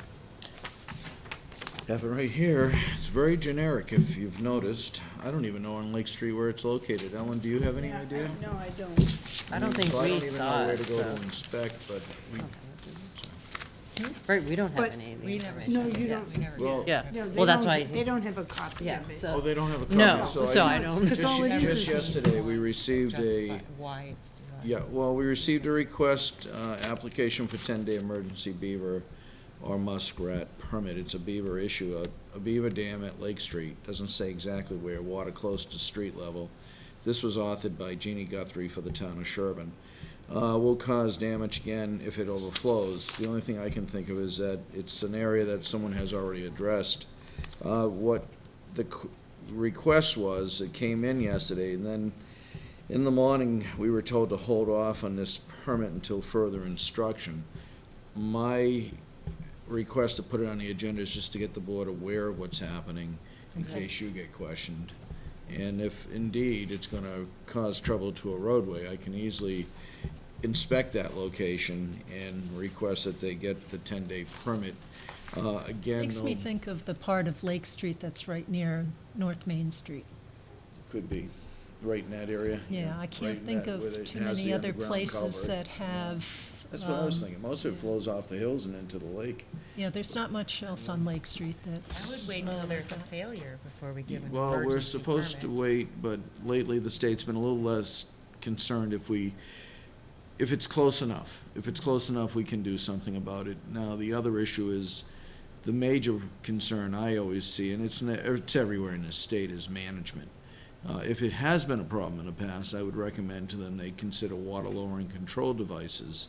They're just 20-foot pipes to each side of the beaver Under dam. drain, kind of. But it costs money. You gotta maintain them, manage them. They fence in each culvert area, the openings, so that the inverts, so that the beavers don't try to dam it up there. 'cause Although they I'll get say, when I water. did the cost analysis for a client, it was much less to install that, because it was, say, on the order of $2,000, but you could spend that much easily just trapping beavers Remediate, yep. per year. Why don't And we if you're look into repeating how- doing it versus the other, Because they will rebuild in no time, sometimes one Yeah. night. So Yeah. why don't we just do some research and find out how much it costs in 2017 to put in that stuff, because this is such a recurring problem. Why don't we do something that's a little but bit it's- more? people have worked on it, and it's not Long-acting. for us to Yeah, no, make the that townspeople would decision. Jake, have if they to want to decide. kill the beaver, they got a mechanism to kill the beaver. Yes. Yeah, they do. And They that's, can I think, for also us. eradicate, as noted, it's getting very expensive to eradicate beavers. But sometimes you have to do both. Remove the beavers and put in the water lowering control devices, because the food's not gonna leave the area. And so what will happen, a new den will move in, and you'll have a whole new population of beavers. But it sounds, but just in terms of what we have for tonight, Yeah. it sounds like we don't It's have just a anything concrete. notification. We don't So we've need got to a I didn't heads mean to up. bring up a Yeah, whole, no worries. but down the road, for more consideration. More beaver permits to come. What I'm Yes. saying is, why don't we get information and do more prevention? I It don't has think been that we can discussed actually compel the way homeowner. more, take our little discussion here and multiply it by 1,000, and those discussions have been going on for years. People Yes. don't agree. Yeah. So we're it's gonna have to merely stay people don't reactive. agree. And there are I people convinced that a client have not it was allowed great, us to others go on don't their, wanna do sorry, it. Darren, Yeah. I didn't interject. But certain people have not even allowed us to go on their property to remove beaver or to even interject some of these concepts with them. So you have both sides of Yeah. this equation. Just depends on who's We can talk involved and offline sometimes. opinion and, It's very and unique. what's legal, and so Yes. there's only so much we can do, unfortunately. So, okay, so Deerfield Road? I guess I didn't, Yeah, the builder brought in a floor I saw plan the change. today, Yeah, I and he was- said this is what the agent was looking for. Well, So, I wasn't looking for anything, and they should be here to present, in my view. so that's, Oh, all right. What I can see they're trying to do is, they remove one bed, I just looked at this as I Yeah. came in here, I didn't mean to not, I was listening to your hearing going on about the groundwater and plume, but I was trying to catch up to what this was all about, because it just came in today. So I'm partially ready to, I shouldn't be presenting for them, but I can let the board know what they're planning to do, it looks like, and it's a little confusing, is, one says existing conditions, but, and they both were existing, I thought. yeah, that's what I thought. That's This why one- the So different how did that dates. first floor bedroom disappear from a bedroom to a bathroom? Bathroom. Yeah. So I guess my question is, which What are is, they asking for? What is This this? is the We one just that got had this that today. upstairs floor that's very unique. So Oh. the builder did I'm missing call, a I page. think last Thursday Oh, or that's Monday. right. And he said, well, what if we just remove the doors? And I said, I don't think that's gonna work on the second, it's the second Yeah. floor, not the third. I said, cause the door's gonna easily Oh, go back yeah. up. So, I mean, but they, so and what's, they're L-shaped, they're not even together, they're Right. separated by hallways. right, So, I don't know, I think they should be presenting is what I would say. okay, It just came in today. so we can. Wait, they actually changed a bathroom to Yeah, a well, bedroom? But it says Bedroom. existing. No, under But I would the just one say, that like, doesn't we say should just existing. have them here Yeah, so that we was can say, what are you originally actually bedroom. doing? This Yeah. was supposed to be existing Because also. otherwise, we're just gonna try to They guess submitted what they this think. plan with the building application last That month. sounds like So which table. one is it? Is my question. I think they're gonna need to, I think they should explain If it. we can't tell from the piece Yeah. of paper what is what, then And they again, need it to just come came in today. We're Okay. just trying And to we be we accommodating. denied the variance at the Yeah. last meeting, is that right? Yeah, I rejected it at the last meeting because their room count's way over. It was up to 13. Right, And I just wrote, builder contacted as well, and it was, the room count exceeded the allowed Title V requirements. so they can be invited to come. All right, table it. Love it. too confusing. All right, let's see. All right, let's, What's that? yeah, okay. Summer camp for next year? It was, the way I heard it. Really? No, it Okay, was kind of so like they were hoping they could say it's. I just well, wanted to go ahead, Darryl. update you. So there should. apparently was an event this past weekend, but we didn't get notified of the event until very shortly before it was taking place. So the food inspector discussed with them at length what they were planning, which was having food, selling food, Yeah. and having some bake sale components coming in, but not from a nonprofit for fundraising. So then it was actually just selling, and who was baking that stuff sounded like somebody's home kitchen. So, Which is. and a- they which have a is- permit For bake for. sales, you can do that. You can use your home kitchen. Yeah, but it wasn't a 501c3 But you can't do, well. or something like But you that. can for a, say, a school bake sale. No, or- but it Yeah, wasn't but for that random kind, that's commercial. what, it was, Oh, yeah, oh, it okay. wasn't Oh, it wasn't for. fundraising. what Yeah, it it was. was I didn't just, know for that. it was a party at the, Oh. it was, so it was some I sort didn't of event with food at the farm that was also going to have a petting, kind of feature to it. So. Nothing goes better than food and farm animals. Right, In terms so- of not communicating disease, touched by children. Oh, I didn't know So it. there were two main issues. One was that they have a permit, but that's for the retail sale of potentially non-hazardous foods that were prepared in a certified facility and Right. packaged, Right. and nothing is Right, to that's be different. prepared and all that. So some of the things we're gonna be buying and bringing in, but the bake sale items weren't fitting into any of that. It wasn't going to be at the retail location, it was gonna be over by the animals. The issues of hand washing and all the rest, and for petting zoos or that kind of animal farm where people come in contact with the animals in that way, has to be permitted by the Department of Agriculture, I believe it is. So the health agent Halal informed them of all that, talked to them about the do's and don'ts, what was working, what wasn't on that. And apparently, and I haven't been able to speak to her since the weekend, but they had agreed that they would set up some sort of signage over by the petting area, and I don't know what they did about the petting thing just no yet, food but permitted. that there was food available at the other end from their retail food store that people could go to. I think she talked to them about making sure that the, porta potty hand washing facilities were in good order. They weren't going to do the bake sale. They weren't going to do any kind of prep of food there themselves. They were going to greatly reduce it, and I'm not sure what they were doing about the animals. Now, the unfortunate thing is the event was Sunday. I spoke to her on Saturday, and she wasn't feeling well. So if she wasn't well, going to an event with lots of people probably wasn't a good idea, I thought, from a Board of Health perspective. So I'm not sure whether she was able to follow up and check on what they actually I did, don't but think she did. she did have lots of discussions with them over the do's and don'ts, and they cut back significantly on what they were planning to do. I did have a discussion with her on Sunday, and she was coughing quite a bit.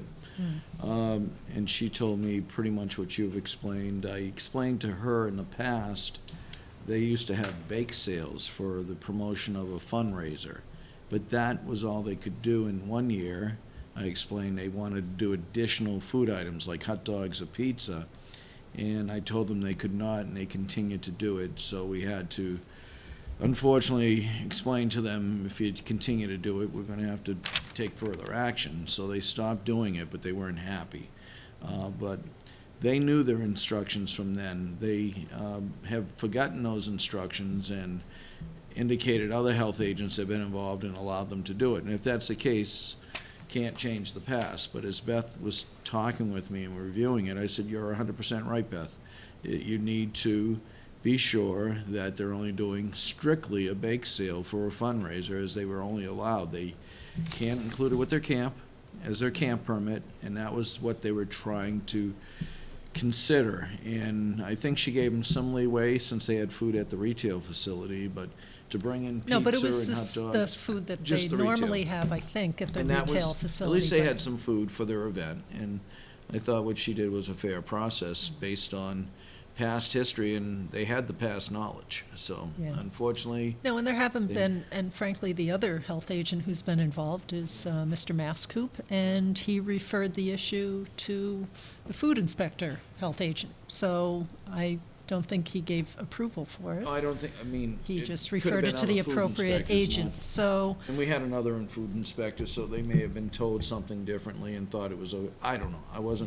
I'd have to go back and look at records, but as it relates to the process, they are to, and they should be doing this, and the board should require that at least any food application come into this board 2 to 3 weeks prior, so it's not happening one day prior to the event. right, this did not give a lot of time to prepare and arrange, although she did have lots of discussions and, at least changed the nature of what was happening. But Right there. apparently they have BYOB events as well with Didn't know that. food, so the food inspector is going to be working with them on that to understand that better and just get that into compliance, whatever it may be. It sounds like So- one of our sort of global issues is a recurring pattern of failing to adhere to the regulations, whether it was prior Yes. instances, summer camps. And I think what we just have to continue to communicate to them is the pattern informs future choices. So, if you keep having accidental oversights every summer camp, every bake sale, everything, oh, we forgot to mention the swimming pool, oh, like, at a certain point, this colors the decisions the board will need to make, because it's a pattern of consistent sort of trying to get by, which means either increased inspections or like, no, we're not gonna approve the variance, because if you need it every time and you're not, like this year at the summer camp, it was like the series of conversations, and ultimately they did everything that was asked, but it wasn't in time for campers to kind of be comfortable and say, we have a valid permit and Yes. they've done lots of the right things to make it compliant, but like for our job, you sort of say, if I'm eating at a food establishment in town, you know, when I go to Dunkin' Donuts, I see the Board of Health permit stuck to the pylon. And so I think it's the same set of assumptions that if they're doing things that are outside that purview, it's like, there's an implicit approval that you have as a licensed business that, you know, is in jeopardy when you make these patterns of choices. So I've asked the food inspector to try to come up with, like, what level of effort is going to be needed to really keep track of things that might take place, so that we can get back to, are we going to charge them extra for all the extra oversight that is required for the activities there? And maybe, what do you think about sending them a letter to come into a meeting in January and get things on track then, so that they're ready for camp and for any other activities that they're Is there That's a also, good idea. is there- I support that completely. I do too. yeah, We said because this- we otherwise said it's gonna this happen, last right? year. We Yeah. said, next year, we want to make sure you're on track so that it's efficient for everybody. right, you and know? it, There's no downside to that, yeah. so let's do it. Why don't Okay. I move that we authorize a letter be composed to be sent to them, inviting a meeting in early winter of 2018, so we can do some preemptive, And I'd say even January, know. like one of the meetings in January, because February only has one, so let's not let it go Yep. too long, because Okay. this is gonna take a while, so. So it's either January 3rd or Or, January 18th. and we're gonna try and plan out what they need and get things done early. January 17th? 18th. 18th is a Thursday. Oh, gosh. I have it, oh, that's because I'm looking at the Oh. 2017. Yeah, I 17. would vote for the Yeah. January 17th meeting, just because it may be that we'll be having many discussions on the January 3rd meeting, depending on right. what the timing is. Okay. And does that, Yeah, Okay, so we gotta January break these up. Something will always rush into Phil, but, yeah, I don't want to be here till 1 in the morning. you know, No. if they say that's not a good date, then maybe we'll open up the Others, 3rd or yeah. February and see what happens, but let's aim for that. Okay. And this is to prepare for, Upcoming camp season and permit renewals, although it's the food, though, they're probably going to be asking for that before the end of this year. and just review of food permit requirements? Or does that sound, Well, no, because it would be the camp yeah? permit. And the retail. Retail food and Temporary special food. events. Yeah, Temporary events. food events. And checking on the status Exactly of right. compliance with petting farms or something. I don't know if there's better description for that, because, But that's about the best, because once they start petting the animals, that's where the problems begin, as was noted. okay.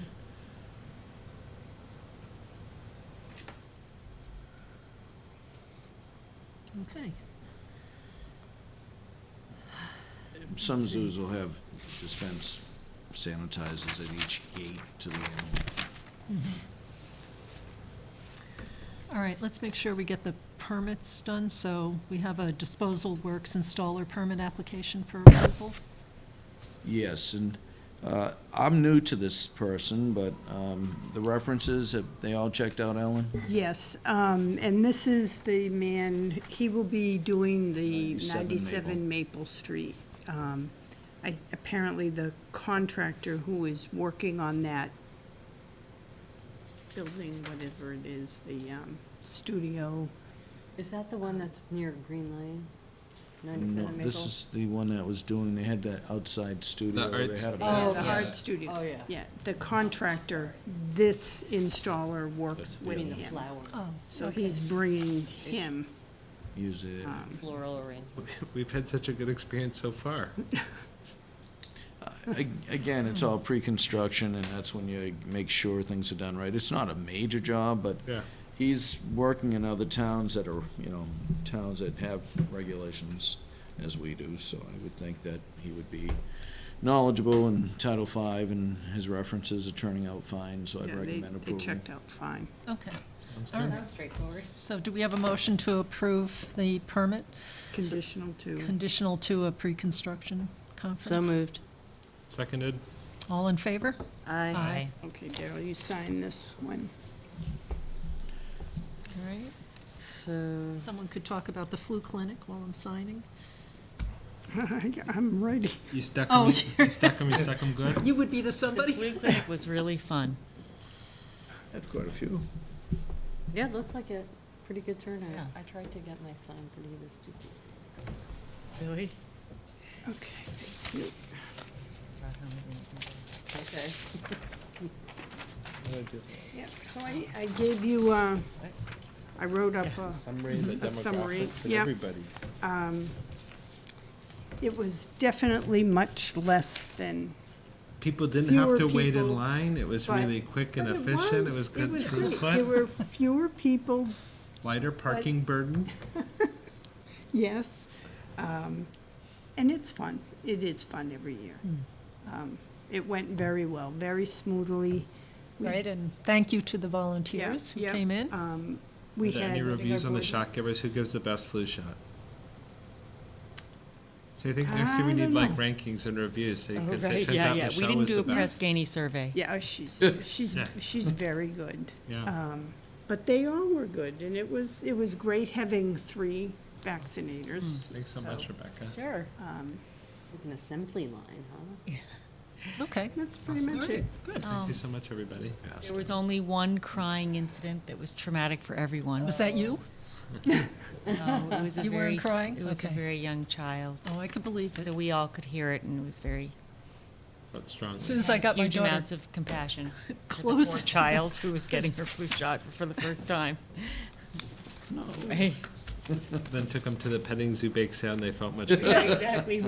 Next year, we're gonna have the petting zoo out on the way in. Yeah. No, just kidding. We're gonna drop allergies by like 80% in Sherborn, just more zoos. Okay. General Chemical, and then we could get on, we've got work to do on some of these, which it's late and I'm tired, but anyway. So I spoke with Health Agent Mascoop, Oh, okay. who had, and he forwarded a report, I sent it along, I don't know if anybody else got to see that. Wasn't the most encouraging. Wait, I don't remember it. Did anybody? did I see that? Did I don't remember send it. I on? feel like I there's, don't remember seeing that. I didn't get anything recently. I may just have, Report I've- from Ethan? No, he just had Like an an email and update. he had attached something from DEP. I don't think I got that. I didn't see that. I don't remember it. Okay. I'm now All right, let me increasingly check. concerned that it sounds familiar to me, which doesn't bode well. It's like, I think I saw it. When would that have been? I think it was a few weeks ago, but he, Oh, if it was a few maybe weeks just a couple weeks ago. I think there's an October 19th email from Ethan Mascoop, looks like was the forward. Oh, yeah, it was October Did I 19th. forward it? Daryl. No, it was from, Yeah, we did get it. Did I forward it? no, No, Daryl did. Did I copy you, Ellen? you did copy Ellen. Okay, phew. Yeah, I it, see. it, You did. it I'll- got sent to all of us. Okay, Yeah? Let me look. all right, good, so, Okay, now I October got it, 19th. yeah. okay. I did read. So, basically, and this will be a very quick summary, and this is no big surprise to me. So, stuff is still there, levels are about the same or going up. And they got them to test from the several meetings that we've been having with the different, with Framingham, Sherborn, and Natick representatives, and some legislative reps meeting with DEP, talking about concerns around the project. They also tested for PFOAs and found those, which they thought they wouldn't, because they said there's no reason they would be there, because we have no They're- information that they're says they would be, everywhere. yes. They're ubiquitous. So they're there. It took a while for DEP to release the report, unsure why, unless they were checking on some things, but in any case, I can't speculate on why it did take a while, but, so here are the concerns, things are going up. Framingham, because they're not drinking the water, this is not their main concern. Same with Natick, even though it has some potential effect on some of Natick's water supply wells, it's farther removed than what could affect Sherborn. So, it's Ethan's opinion that really Sherborn has got to advocate for itself on this and be the ones pushing. You know, maybe MWRA would get a little bit involved. We talked about the Natick water supply for the Coolidge Street possible developments.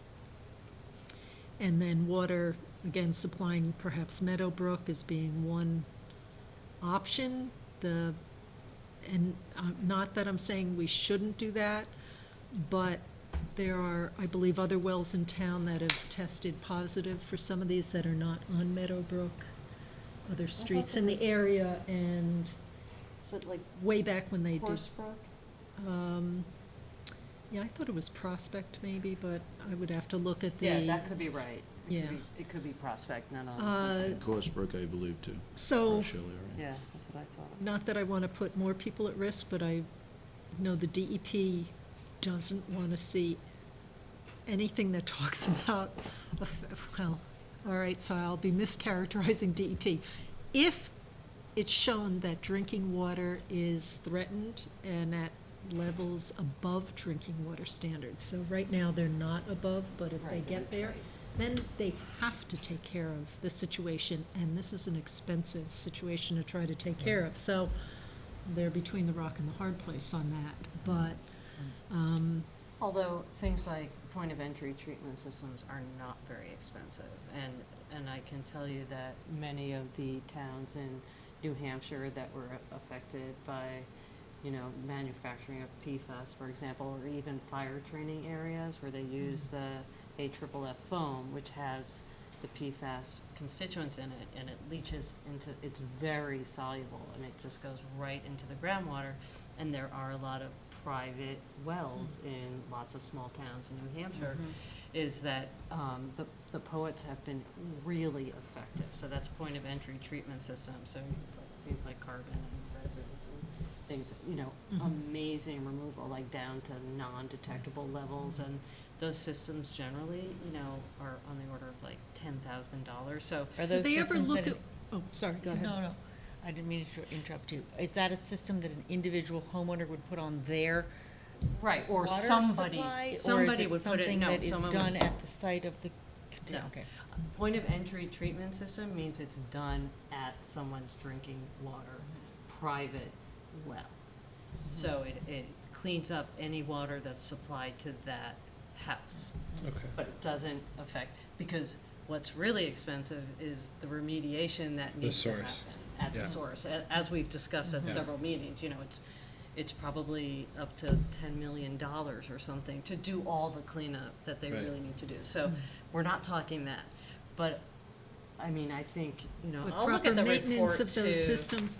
The Yeah, thing there's is, have they carbon. studied though, so carbon is incredibly effective at Yeah. removing things, it's, unless it's manipulated in a certain way, it's usually not very selective. I mean, you can skew it a little bit, but it removes so much that it could make water dangerously closer to distilled, which is really bad to be drinking. So, do they ever look at I mean, performance of those? Because yes, they remove what you're concerned about, but they remove what you want to be I in the think water that as there's well. things that you can put in the treatment train that would help. you Or know, maybe, okay, so maybe modulate that. artificially add something Yeah, back in to yeah, replace right. what was removed. Right. So, I how think- they're I think maintained Like a is layer really cake important. well system. Yes, Just put in some wood chips. let them and- eat cake. No, So- so I think there's things, so, you know, I don't really wanna hear DEP throwing up like, this is so burdensome and costly, we don't even wanna look, I mean, A, they have an obligation to make sure that public health is being protected.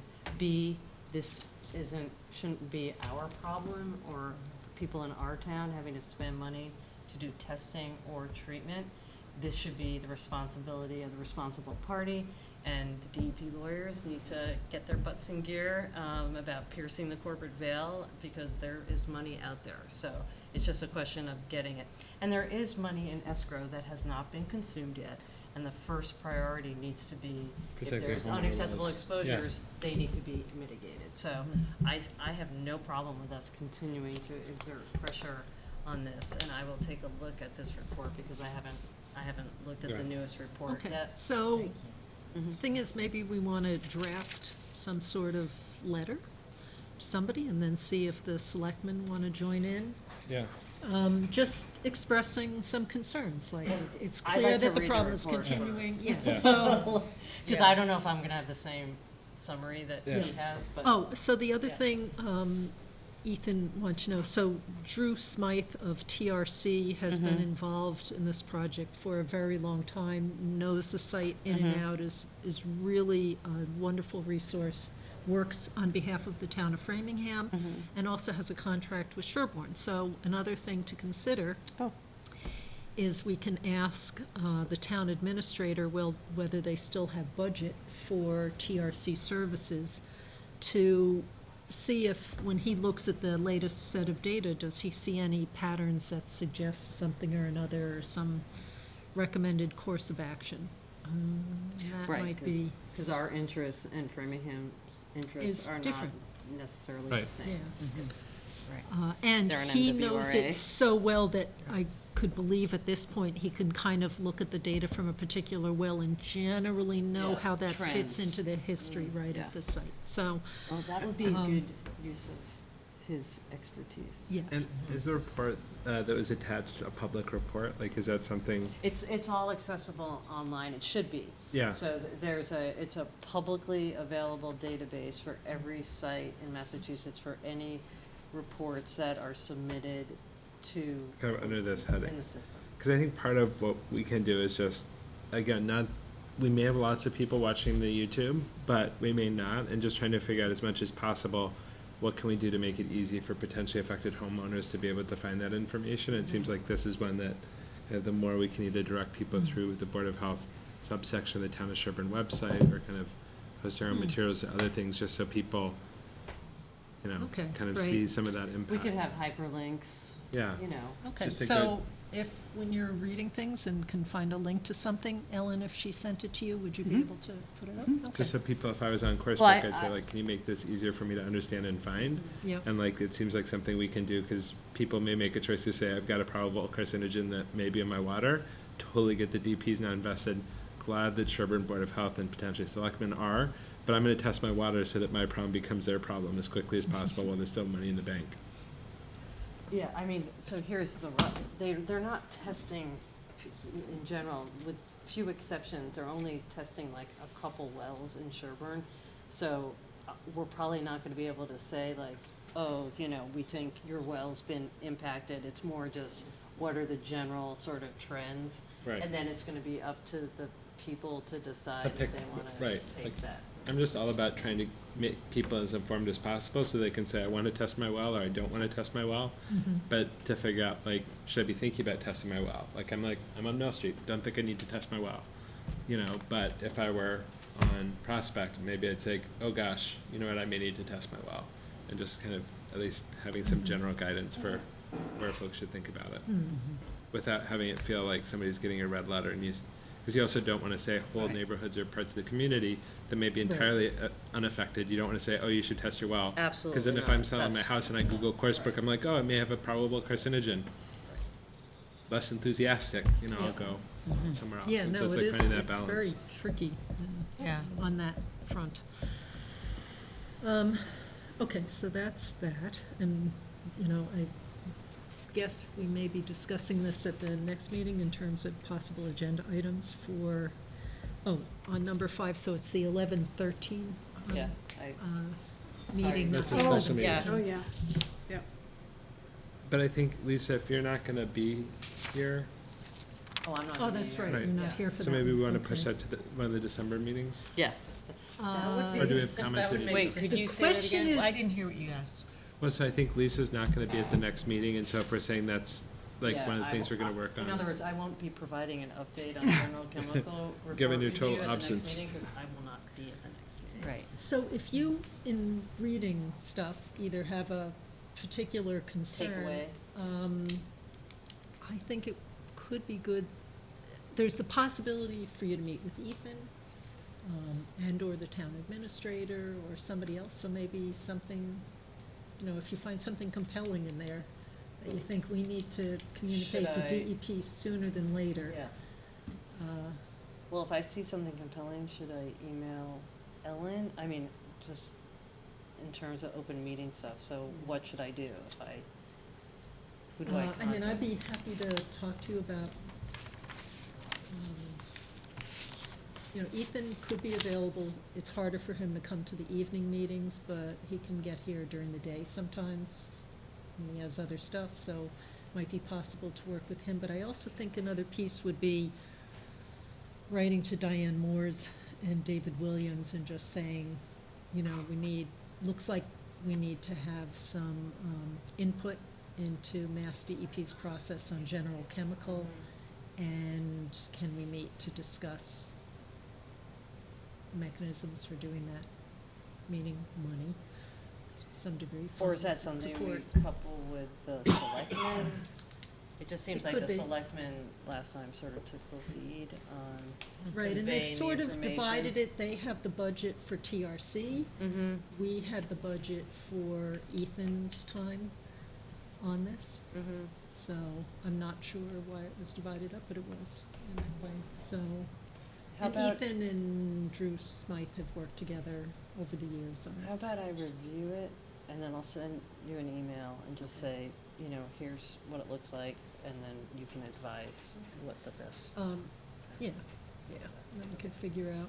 Okay. either- If you Right, too, meet, for- can I come and observe? Or you could work with Rebecca and I could step out. So, I mean, I just have been in the other meetings, so I don't know. So maybe we could, I don't know how we. You guys have a lot more knowledge than I do Yeah, I about mean, these subjects, so I would do whatever's I best think eventually it'll be to something that- maximize efficiency and If knowledge a meeting is set up, areas. you could always go to the meeting. Yeah. We could just talk about logistics. Yeah, Say, that's I've what been I through need some of guidance that. on, Okay, like, and yeah. then you two could go to the meeting, and that'd be fine. I'm just interested in learning from your expertise, because you know more about these things than me, the environmental stuff. So fun. Amazing lunches on Okay. the DEP website on this. Oh, yeah. All right, so now we have, is that we have to provide some comments on, oh, wait. So, and we have approval of the minutes. Ay, ay, ay, ay. What about the? All right, well, we have Villages at Sherborn, and then we have 59 North Main Street. So both of those require feedback. Others.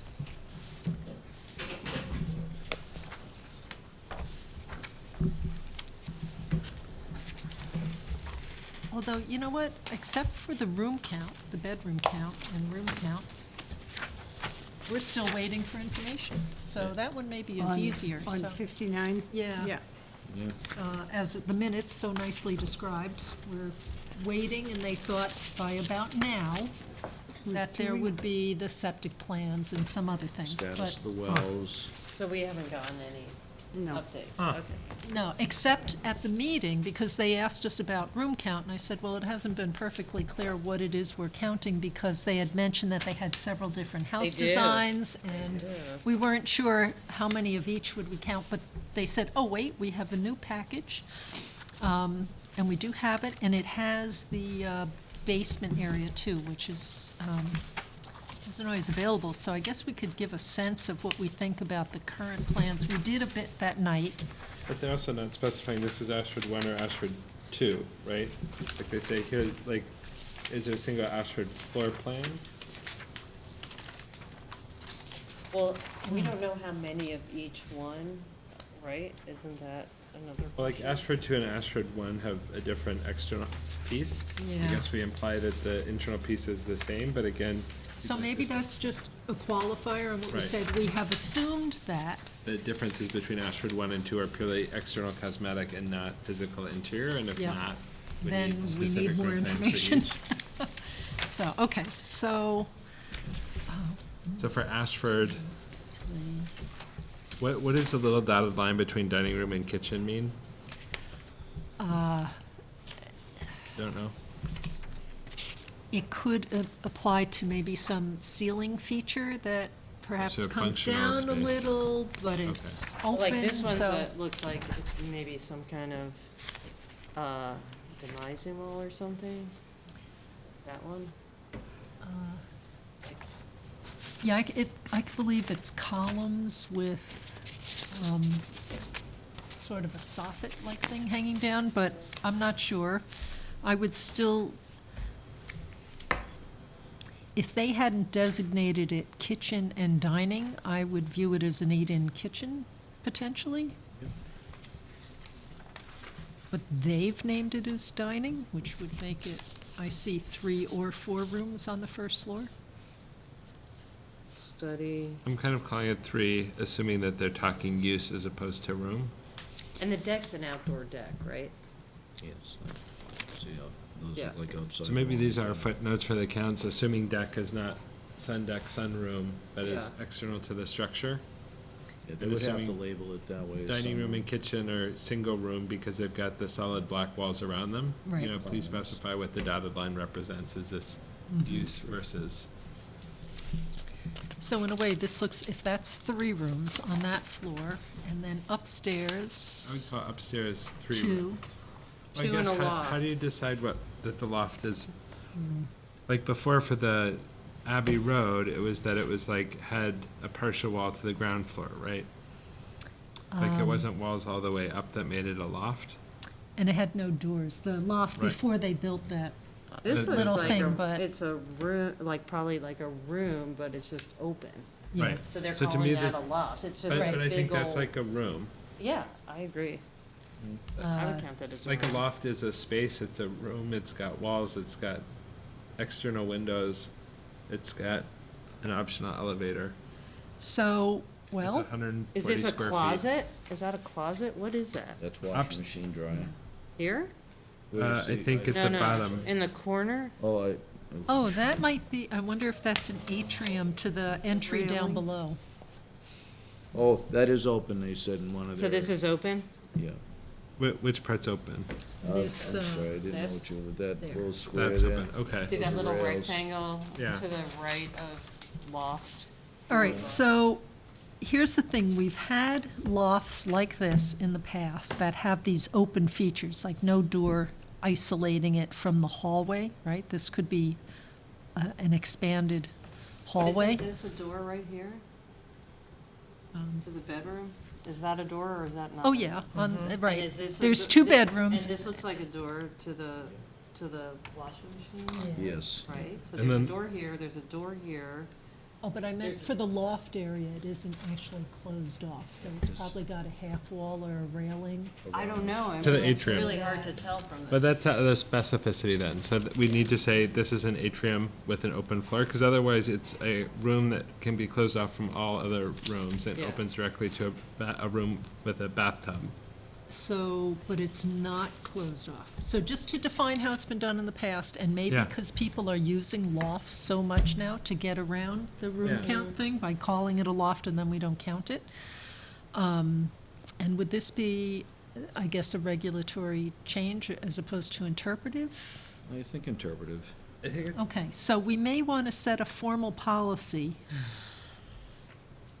to include it in the room count. Let's Yeah. say On it's not a walls. bedroom if Right. it's not isolated. This is not But I think it's a question of like in I any mean, I way think there's a similar. question of like, if I look at this space, like half of this is functionally hallway, or 2/3 of it, like we've got the Right. atrium that's open, and then all of this area that's sort of all around the stairs to the atrium is basically utility Hall. space. Yep. That's not really a room. It's really right here. And so it's really just this little square of Yeah. loft, and so to me, like this feels like less like a room than when I thought that was open, or didn't know that was open. And so then you're like, there's like this little chunk of area that for the question of like, is this massively changing the footprint of your house, or the like modern design that we talked about where you could just have one giant 1,000 square foot room and you've got a second 1,000 square foot room and a third 1,000 square, You know, and you're like, no, I've only got 3 rooms, you know, my 3,000 square foot Yeah. modern home. Right, because downstairs, the living room and dining area aren't So how does- isolated. But these are single, So do we want to think about counting those in the room count, or stick to how we did it in the past and my and piece would say be we to never say- counted it as I a think room before? I would take a conservative, my general bias is to take a conservative approach to counting rooms so that it's really defensible. We can say, this is a room. Maybe sometimes we've called this a room, but sort of erring on the side of low room count. Just because I think we want to have something that's really totally bomb-proof in the conversation to avoid having to re-adjudicating all the back and forth. And like, so for me, like, you can see scenarios that you'd say, gosh, that loft, if we think about the purpose of a room count, it's to say, for a given amount of house and use and space, that's gonna drive a pattern of use that should drive the septic support for it. And so if you've got another 500 square feet of loft, the fact that that's loft doesn't change that that's living room. And if living room counts, loft should count, because both are usable space, though not private. Okay. You know, But then but- we could define it, since what people are using this for is to not have another bedroom on the second floor, and then we could Then it be gets used as a explicit bedroom, about so- To sort of lofts are say, not lofts bedrooms. are not considered a, so Right, for 'cause us, we that- could he's- specify that as a room above the second floor, a room above the first floor that's not automatically a bedroom because it's a loft. Yeah, something like that. But I kind of feel like there has to be a qualifier that distinguishes it from being considered a Everything's a distinct loft. room. Right. So what, But if even the- we're saying that there, you know, you can have a maximum of what, 2 walls that are closed, like, or there must be Yeah. two out of the 4 walls that are open to other spaces, and Two then no. little walls. I mean, traditional lofts are not in a corner. They have one, But I think this also has the stairwell leading up to it, that's like another piece of openness. Yeah, and plus it's a passageway, so to Right, for that whole the big front side near the stairs, you have passageway to So both private in bedrooms this with the corner. doors. Yeah, that's, and it's to the really that laundry area. corner. It It's it just is the the very corner. corner that, private like, in the I don't corner. understand. this is very private in a corner. Well, you But just it's put a open little to wall the- here after you buy it, and you say, great. They opened it up, I think, Right. to make sure this discussion probably wasn't occurring, Out- because it could be used unless, they'd have to wall that opening and put a wall across, basically. But, These are all single family, right? Yeah. yeah, So this would fall into the, like, it's assumed it's a 3-bedroom, correct. right? Except Well, it's no, no. Saying EA, it's a 2-bedroom. Two-bedroom. it's EA housing, which Housing Court has 150. already come down on, 150 per unit. Yeah, No, but but this is- that's it the doesn't per unit matter. count. Like, the I mean, fact the EA is the every per situation is bedroom different. count. I feel like we've talked about this before. Like, my recollection was the EA was the per bedroom flow rate, but you could have a 5-bedroom EA structure, right? right, But well, you then it just use wouldn't the be 110. 110 anymore once you go over 2 bedrooms, but the court ruled that the deed restrictions for the fields were sufficient, Okay. that But I they think that- ignored all of our concerns about that and said, nope. And so for No, they this, didn't, that's actually not true. They didn't ignore our concerns. They didn't even discuss our concerns. All they talked about Right. was the definition. I don't know that we need to adjudicate this piece Yeah. more as it relates to fields. Let's just get but- some more, Yeah. I would like some more clarity on. Yeah, me too. On what's a door, what's open, what's, not- you know what I'm saying? Like, I don't, So we need This more isn't a- clarity on the loft. We would Yes. count it as either 5 or 6 rooms. Correct. Potentially up to 7, depending on what the differences are. We're making the assumption that dining and kitchen are a single room with 2 use patterns in it, but are counting it as 1. So we've got 3 on the ground floor. 3, and then it would be And 4, it's- 5, maybe 6, and then there's the basement that The, is the, called unfinished, but the basement can't be finished. well, it says unfinished. Right, but so I think we'd say, if it's unfinished, it's this. If it's finished, you know, this is another tell you what, 600 square feet? So at the meeting, though, they're saying, oh, yeah, we see that as, TV or game No, room but that's, or right, something, but I think which, you'd say, no, then it would And they're go. walk- Finish out. means that the floor I is, think we'd say this is what Right. we're cutting, But they have to this is what we're insulate it, counting, so like, Okay.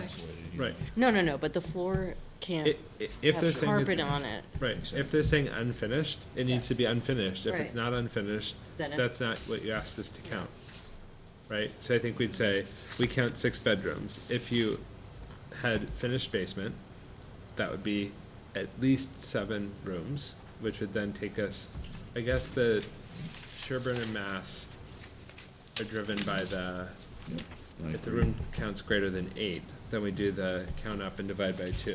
Like, if you look at the Bedford, look at that loft. That looks like I would have much fewer concerns about the layout in that one for the Yes. loft. Because the Yeah. loft Loft is is just in basically the a middle hallway. of everything, it's Yeah. at the top of the Right. stairs. Yeah. Right, that's That's a not a very room. Yeah, there's no different privacy. scenario So do than we, this Right, Ashford the other one is total privacy. I agree. That's So- I mean, it's not total privacy, like, there's a, like, again, if the stairwell's open, I- there's atrium's the open. entry. I grew up in a really modern house that my parents designed. It was wacky, and it was like 6 floors. And we had a top floor that was a study / guest bedroom. And so it didn't have, you had the stairs going up to it, and then it had like just, an opening. And then it had like a bed and a pull-out couch and a desk and and then it had, you can look down into the living room, but people slept in that room when we had But guests. you had like bathrooms in other cottage at camp. I mean, I think it's like, I think we're gonna run into trouble when we start to say, what's the most liberal way we could count it? And I think for us, for kind of defending and justifying what our count is, The state went through this, Right. and that's why Like, I Title think- I V think- changed and right. said, we're just gonna add up rooms and divide by 2. The state went Right. through that same scenario. You Right. get so bogged into it, and and so I think it's like, difficult. so can we just kind of say, like, we count Ashford as 6, as 5 potentially? assuming that the If you count- basement's unfinished. It would be a 5-bedroom, it would be a 5-room space if the loft isn't a room. It would be a 6-room space if the loft offered privacy and, If it offers privacy, then it's a bedroom. I think the Right. way it is here, do we want to call it a room, but just not a bedroom? but again, like, I mean, I think it's yeah, it just gets tricky. Also, I just wanna let you guys know, I have to go to work at 4 AM tomorrow, so I'm gonna be leaving at noon. I mean, Sleep. actually, that's not entirely accurate. I have to go to work at 4:45, I have to get up at 4. Right. I'm on service right now. So, And so I love counting rooms with you guys.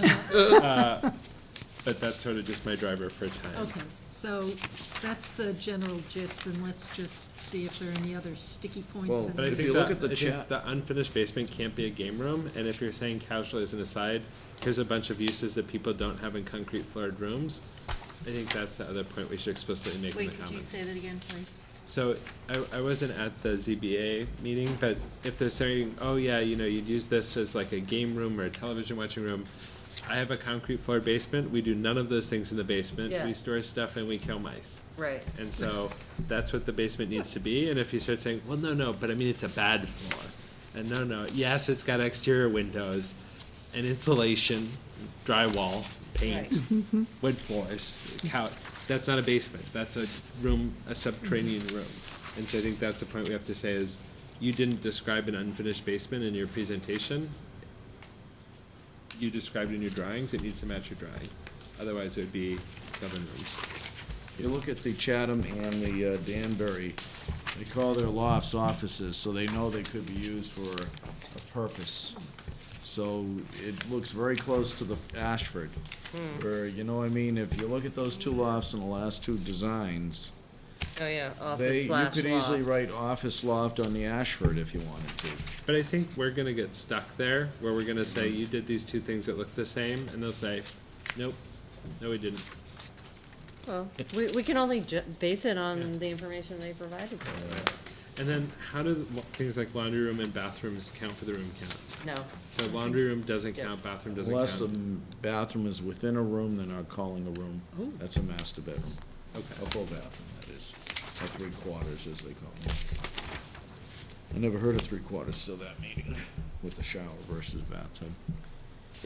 And storage, I'm presuming. Yeah, as long as it's unfinished, I've run into that where people say that's a storage room, fully finished, heat, electricity, lights.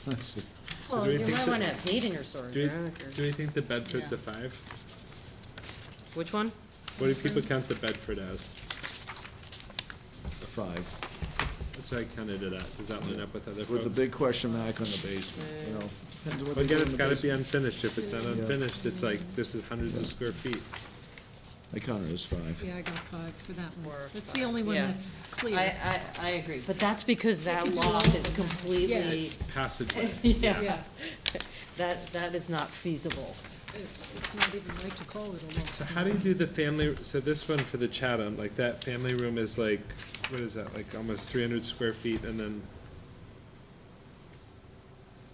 I count it as 3 because the dining room's part of the kitchen. They're all 5s to me. Basement's not finished, it's a matter of the bedroom count. If you have a master bedroom on the first floor and 2 rooms above the second floor, and we utilize our regulations, then Then it's that's a a 3-bedroom. three-bedroom, yeah. right.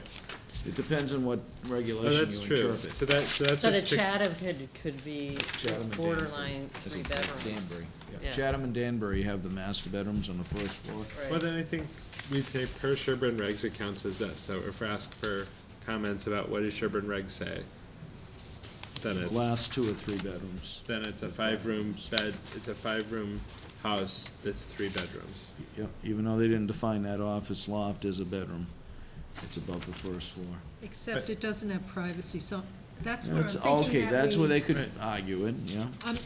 I'm seeing that, these are looking so room-like compared to the loft in the Bedford, that maybe we want to think about, do we call them rooms but not bedrooms, because they don't have the privacy?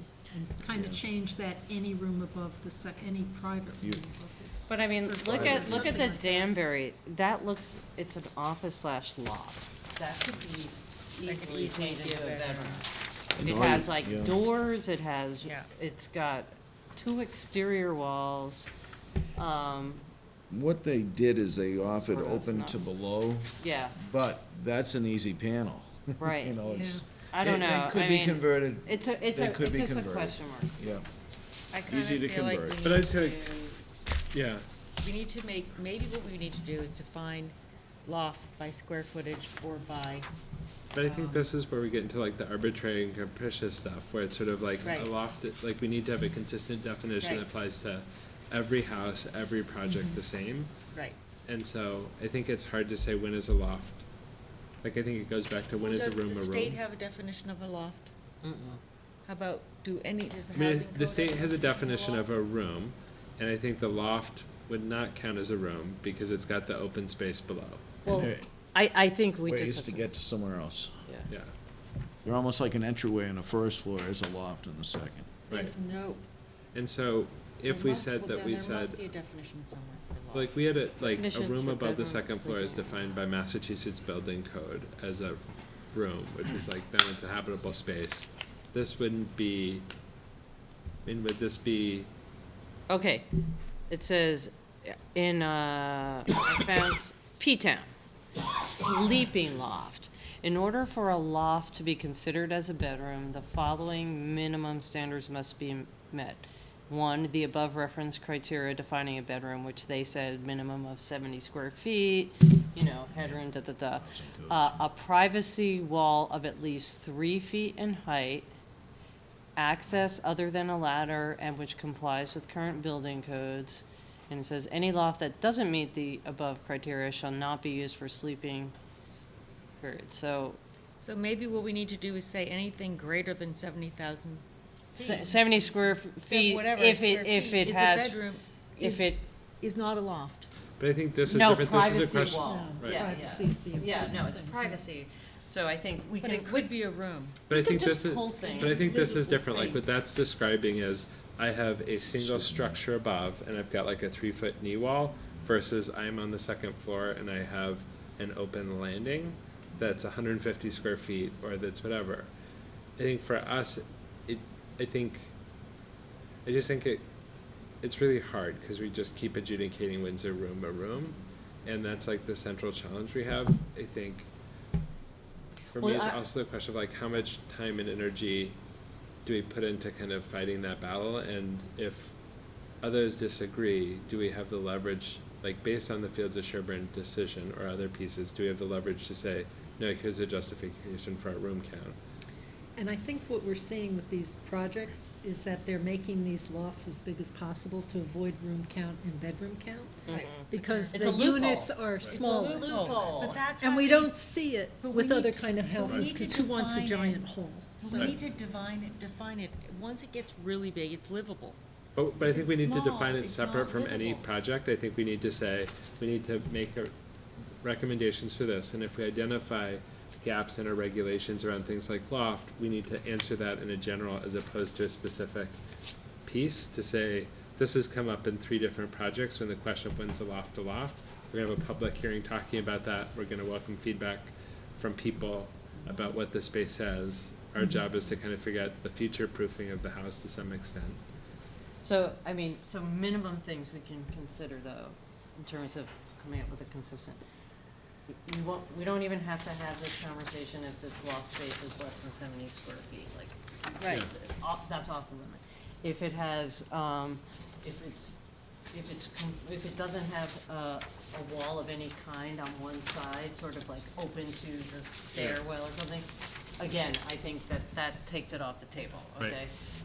But once you get more than 70 square feet, and on 4 sides, there's walls of at least 3 feet in height, then you start getting to, okay, well, does it have a door?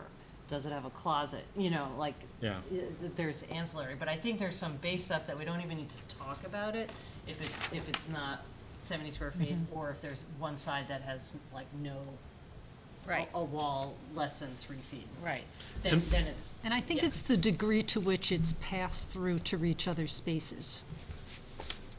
So the one that we agreed was clearly a loft was the Was one that one that. in the middle of Yeah. everything? Right. You know, there wasn't, you couldn't really Yeah. you could put something in there, a chair in the corner and a Right. desk, whatever, but it's heavily trafficked to get to the other rooms. Right. And I So think, to me, that's a Hard to factor. make privacy in that space. Yeah. but like on the Ashford, you could totally, that's gonna be used as an office, but it's really not gonna be used as a bedroom. So I think that's the place where you kind of, like, just again, not in accounting for this project, but in thinking about it. Right. I think that the point you'd raised, Daryl, of, you know, maybe it counts for room count, but it doesn't, it's sort of exempted from the Sherborn regulation of everything above the second floor is a bedroom. Right, 'Cause so you may we would look at have it- to be very Shoot. specific, explicit about that kind of a change to how we're treating the spaces, because we have always treated things that look like this as not a room when it's above the second floor, so that's, but we didn't see it as much, and they were, I don't know, we just didn't see it very often. And another thing that we can think about is like bedrooms are supposed to have at least 2 ways of egress. So either a window that that you can get through for fire safety, Right. to get to the outside, as well as some kind of door or open, space area. So I think It's if, definitely have again, that. if it was all walled and there wasn't no windows and you could only get there because you were at the top of the stairs, I think, again, we could say, okay, well, we can cross that off, but it's when it starts smelling like your room, Yeah. Yeah, I think when it has, this is very private, this corner.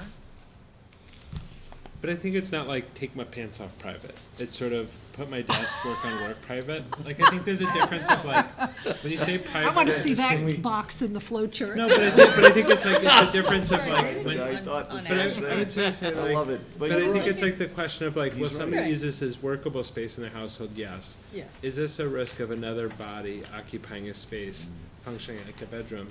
It's possible, but I think it's a little bit like what the Hesses were describing of, I'm gonna use my house as I see fit, you can't manage that. Right. That's right. But I That's- feel like that's on the the big Ashford, picture. you've potentially 3 exterior walls Yeah, around but that this is a loft. big open Right, But pit is there, down into the, but is it, does it go up 3 or 4 feet? Right, so that's what I'm saying. by We don't have code, it enough must have to information, but it for might the be. new For fall safety. protection. Right, But so, it's like so, it could be so a yes, railing it's versus open, an open but wall. you could stand over here, no one would see you. Yeah. Yeah. I mean, I really, like, I don't, it's not like I want to be difficult, but I'm just saying, this is really kind of silly. But I No, would I say, think it's a room, but I don't think it's a bedroom. It's, I think Right, it's a so- room just like a living room is open in a room. Right, That's how I view it. okay, so if it counts as a room, does that change anything? Well, in if they terms of don't count the septic? basement room, if it's unfinished as they you got claim, 5. I Five. think I only get one case where it would affect it, which Is is it the the Ashford? Ashford. Well, I'm looking at the but Ashford. but do we even That is the one divide, we're talking about. but do we even divide, if we're saying it's not a bedroom, It's just Or a below room, four- but 6 then we've divided by added- 2 but is that 3. that only applies if you have 8 or more rooms. Oh. And so Okay. the dividing, like, the whole thing is All right, so that then it. the then it- default assumption of 3 rooms takes you to 7 rooms. And so if you have the divide by 2, the default assumptions that all single-family homes are a 3-bedroom home means that any room count less than 7, doesn't matter if it's 7 or 2, it's counted as a 3-bedroom home. For us, the question is if we're saying EA housing doesn't default to a 3-bedroom home, I think we then, I don't know that we can revert to the divide by 2 rule, since neither our regulations nor Title V say for all houses, they specify more than 8. And so the EAs are kind of a loophole for it, and so then I think we fall back on the Sherborn regulations of every room above the 2nd floor is a bedroom. And if you label a room on the 1st floor bedroom, it's also a bedroom. So does that kind of make, so I think we get tricky for where the room count makes a difference. It is tricky, unless we add some more interpretations. And again, given the ruling on the fields where they said, nope, deed recording is fine, and if EA housing is oriented, right, in the septic regulations, it's oriented to be 2 bedrooms, because that's the way you get the Yeah. special septic exemption, so they're sort of acknowledging that's a typical size for that. I can't wait to get old, because all these EA houses with no kids are 1.5 times bigger than my house with 2 kids. I know. This looks great. How's this work? I want to when upgrade to a you- bigger house When you retire, you need the extra space Yeah. to get away to get the hobbies. from each other. It can be that. That's what was happening down at the other location. Okay, They so- needed a And you know, the piano. best we can do is give our room counts to ZBA, and they'll make some decisions too, Well- because we're not the decider If it is in the EA, same way as in the past. elderly affordable, you know, the garage is gonna control it. If you got 6, 7 people living in this house, then there's gonna be cars, and usually that's what control, believe it or not, the garage might be the control factor here. Because if they see cars on the outside, you can only fit so many cars in the garage. So I think the cars actually are the Don't control put their car point. in a garage. But even if they're outside, they can start telling you, you know, it's, But- you're gonna have management companies here, so they're gonna say, what's with all the cars and so forth. So I think this controls above and beyond single family because of the fact it's grouped housing, you know, versus non-grouped There are housing. gonna be people who qualify to live here who are gonna have teenage kids. Oh, there are, oh, I thought this could only be 55 and over. Yeah, Only one people- person people- has to be Oh, I 55 thought this or was older. all 55 and over. Oh, no. Oh, okay, then So- forget what I just said. Yeah, the I cars didn't know won't that. limit. I thought these were so- all 55 and overs. Oh, No, it's so it's- one You person only needs to have be. one person. I mean, Oh, nobody- forget it. you know, with So I they'll think- hide the cars. So it sounds like we could say, for Then, every plan I'm at fine. Ashford, I have, we definitely call it high 5, we school. definitely call it 2-bedroom. Okay, now I For see. what- Ashford, the specificity of the loft is the question.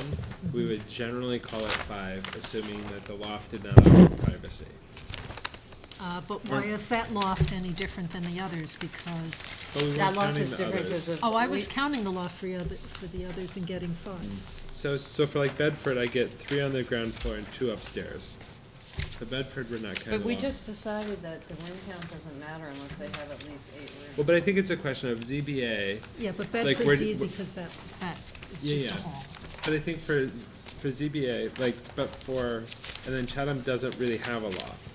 or no, we're counting the loft. Sherborn, so they still have. And their office loft is even trickier for Sherborn regs because it connects directly. But still, if you count it as two, they still get 5. It's 3 Right. downstairs and 5. So those, so even if we count the lofts on those, I But think those- it if we doesn't. count The it- question but- is, could any of the lofts be construed or in the future But if used we- as bedrooms? But I think we have to Only adjust with it. modification to It- give I think that's a privacy. piece of, if we say loft is room, and we say every room above the second floor is bedroom, then That's a we're conundrum. choosing not to apply Sherborn regulations to this project, because otherwise it's a 3-bedroom project.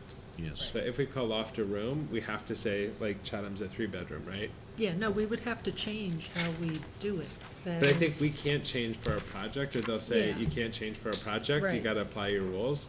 And so we're sort of Okay, back to. so then I'd say we're down to 4 rooms for some of these, which means they could fit. No, no, I but I- disagree. No, but I think it becomes a question of, is a loft a room? But if we call it a room, and we say we're not gonna apply Sherborn regs, then we get the sticky situation of, why did you apply this reg and not that reg, or why did you Right. apply it to this But property? if the state doesn't have a definition of a loft, But this is then what we how have to can give to say the it's not a room?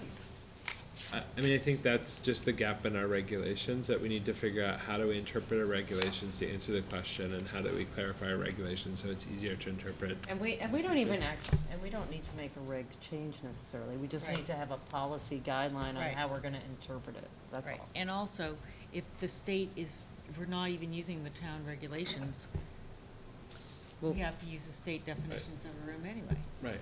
Well, no, this, yeah, I mean, but unfortunately, the definition of room is just so general. It just doesn't get into the detail that. But a we're- bedroom, I don't Bedroom see is- any of these lofts as being a bedroom as they're currently configured. But then I think we can say that. I don't think we'll run into trouble, because I think we're sort of erring on the side of there's no allegation. I think everything we're talking about is not, one couldn't argue is artificially inflating the room count to inflate the septic systems they need to build or provide. I think we're saying we would count them as this. In this instance, we're not sure that the Sherborn regulation of every room above the second floor makes sense, because we Yeah. these don't feel like they'll be bedrooms in any meaningful way, in a way that feels distinctly true for lofts, and it's specific.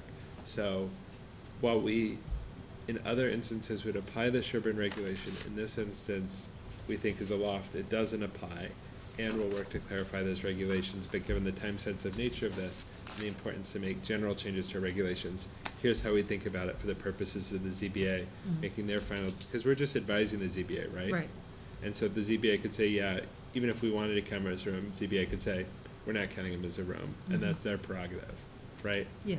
So we're just, so I think in that setting it makes sense, because we're just giving advice to ZBA to say, here's how we would apply Sherborn regulations.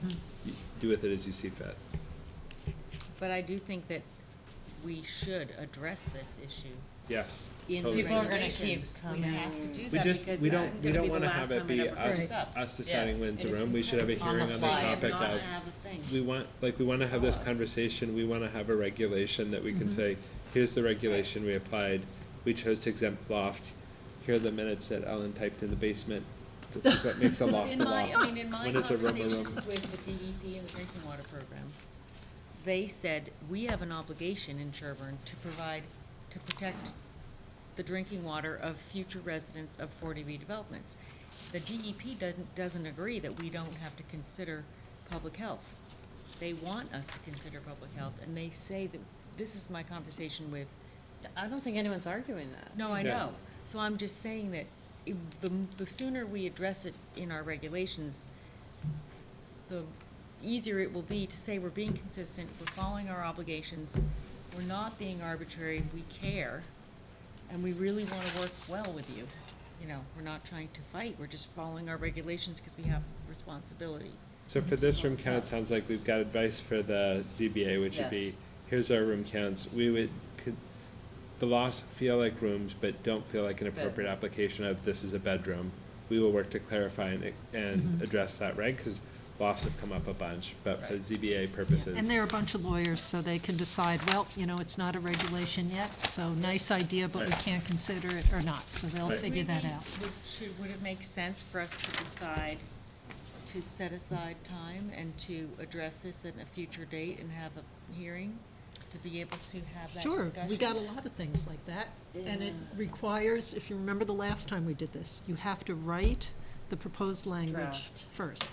Then we discuss it, because you want to get it, you can do little tiny administrative changes maybe at the time of the public hearing, based on responses, but you can't make, right, you can't make major changes, has to be essentially, but if something could be worded a little better How or about something, but adding a not definition? conceptually changes.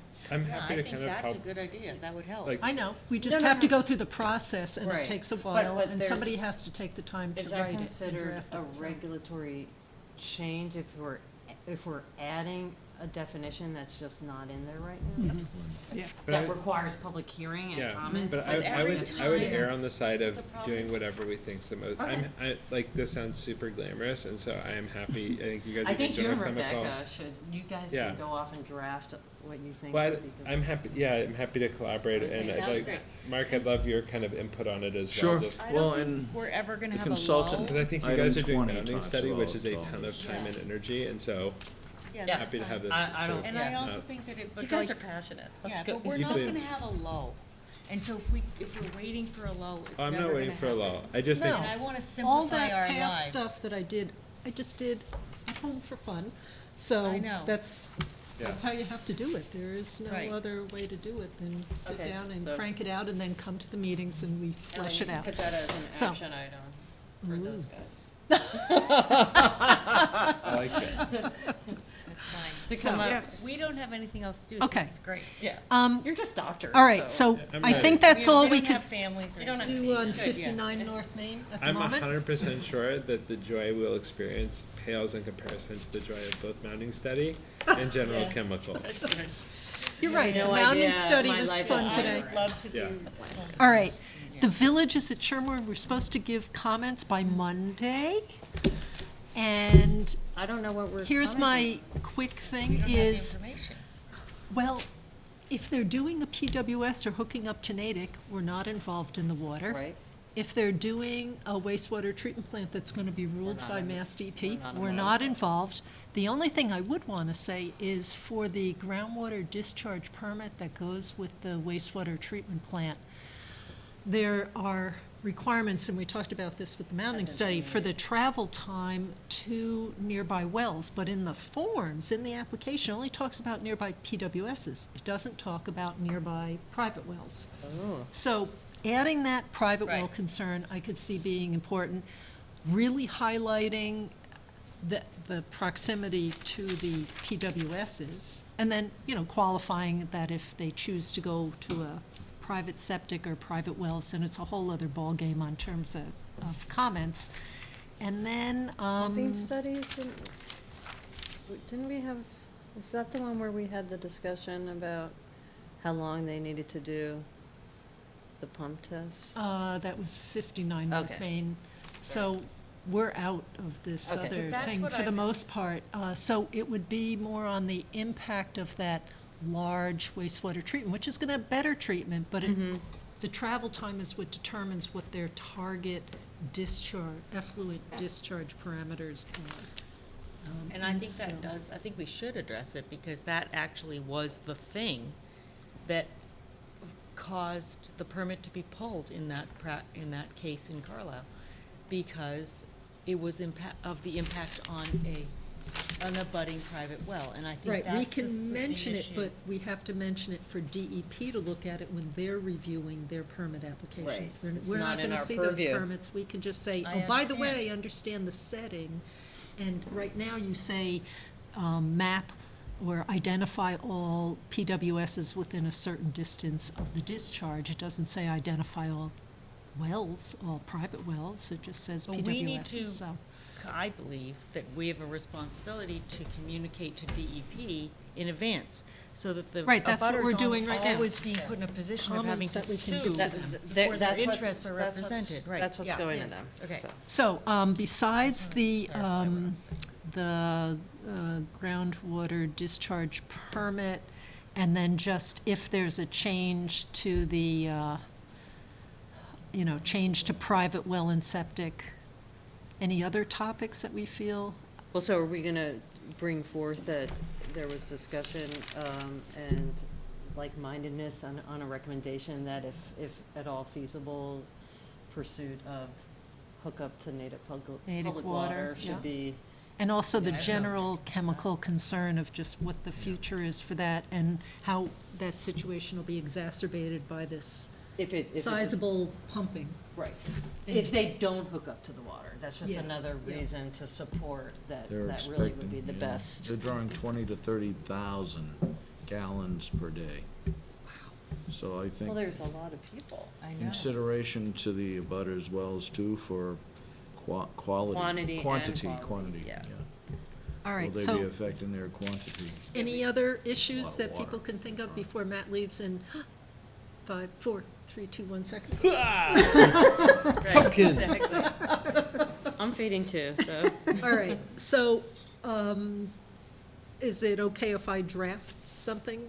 Sure. Just brief. So It's not moved. gonna be long, a few bullet points, and then send it to Ellen, she could get it over to the selectmen. Yep. That sounds lovely. And do we also want to say that if anyone else comes up with a good idea, send it to Ellen and she could add it in? I think so. If you think of anything else, I think at this Yeah. point, they can just get the ideas. Like it. It sounds like a star. I think so too. Okay. Yeah, oh, we have to approve the minutes, but you can go without feeling guilty. I have You no have to go. disagreements I with had no any of them. changes. Yeah. I had a few. I love signing stuff. Okay, good. I'm an excellent signer. Ellen, You know, do want me to since just- it's 10 I only had a o'clock, few minor yeah, edits. Yep. I admire, do we Okay. want to let Rick go? So he doesn't have to sit through just Yeah. I mean, Yeah, I think Yeah. that sounds it's fine. about as exciting as watching paint dry to go over that. And the minutes become public anyway momentarily, There's so. that, and there's this Rick, one if you here. want to, and now we down just have here. minutes and signing a payroll, and that's it. Yeah, I know, I think I read pretty much. so, I'm just saying if you would Okay. like to end. Okay. Okay, good night, audience. It was great having you.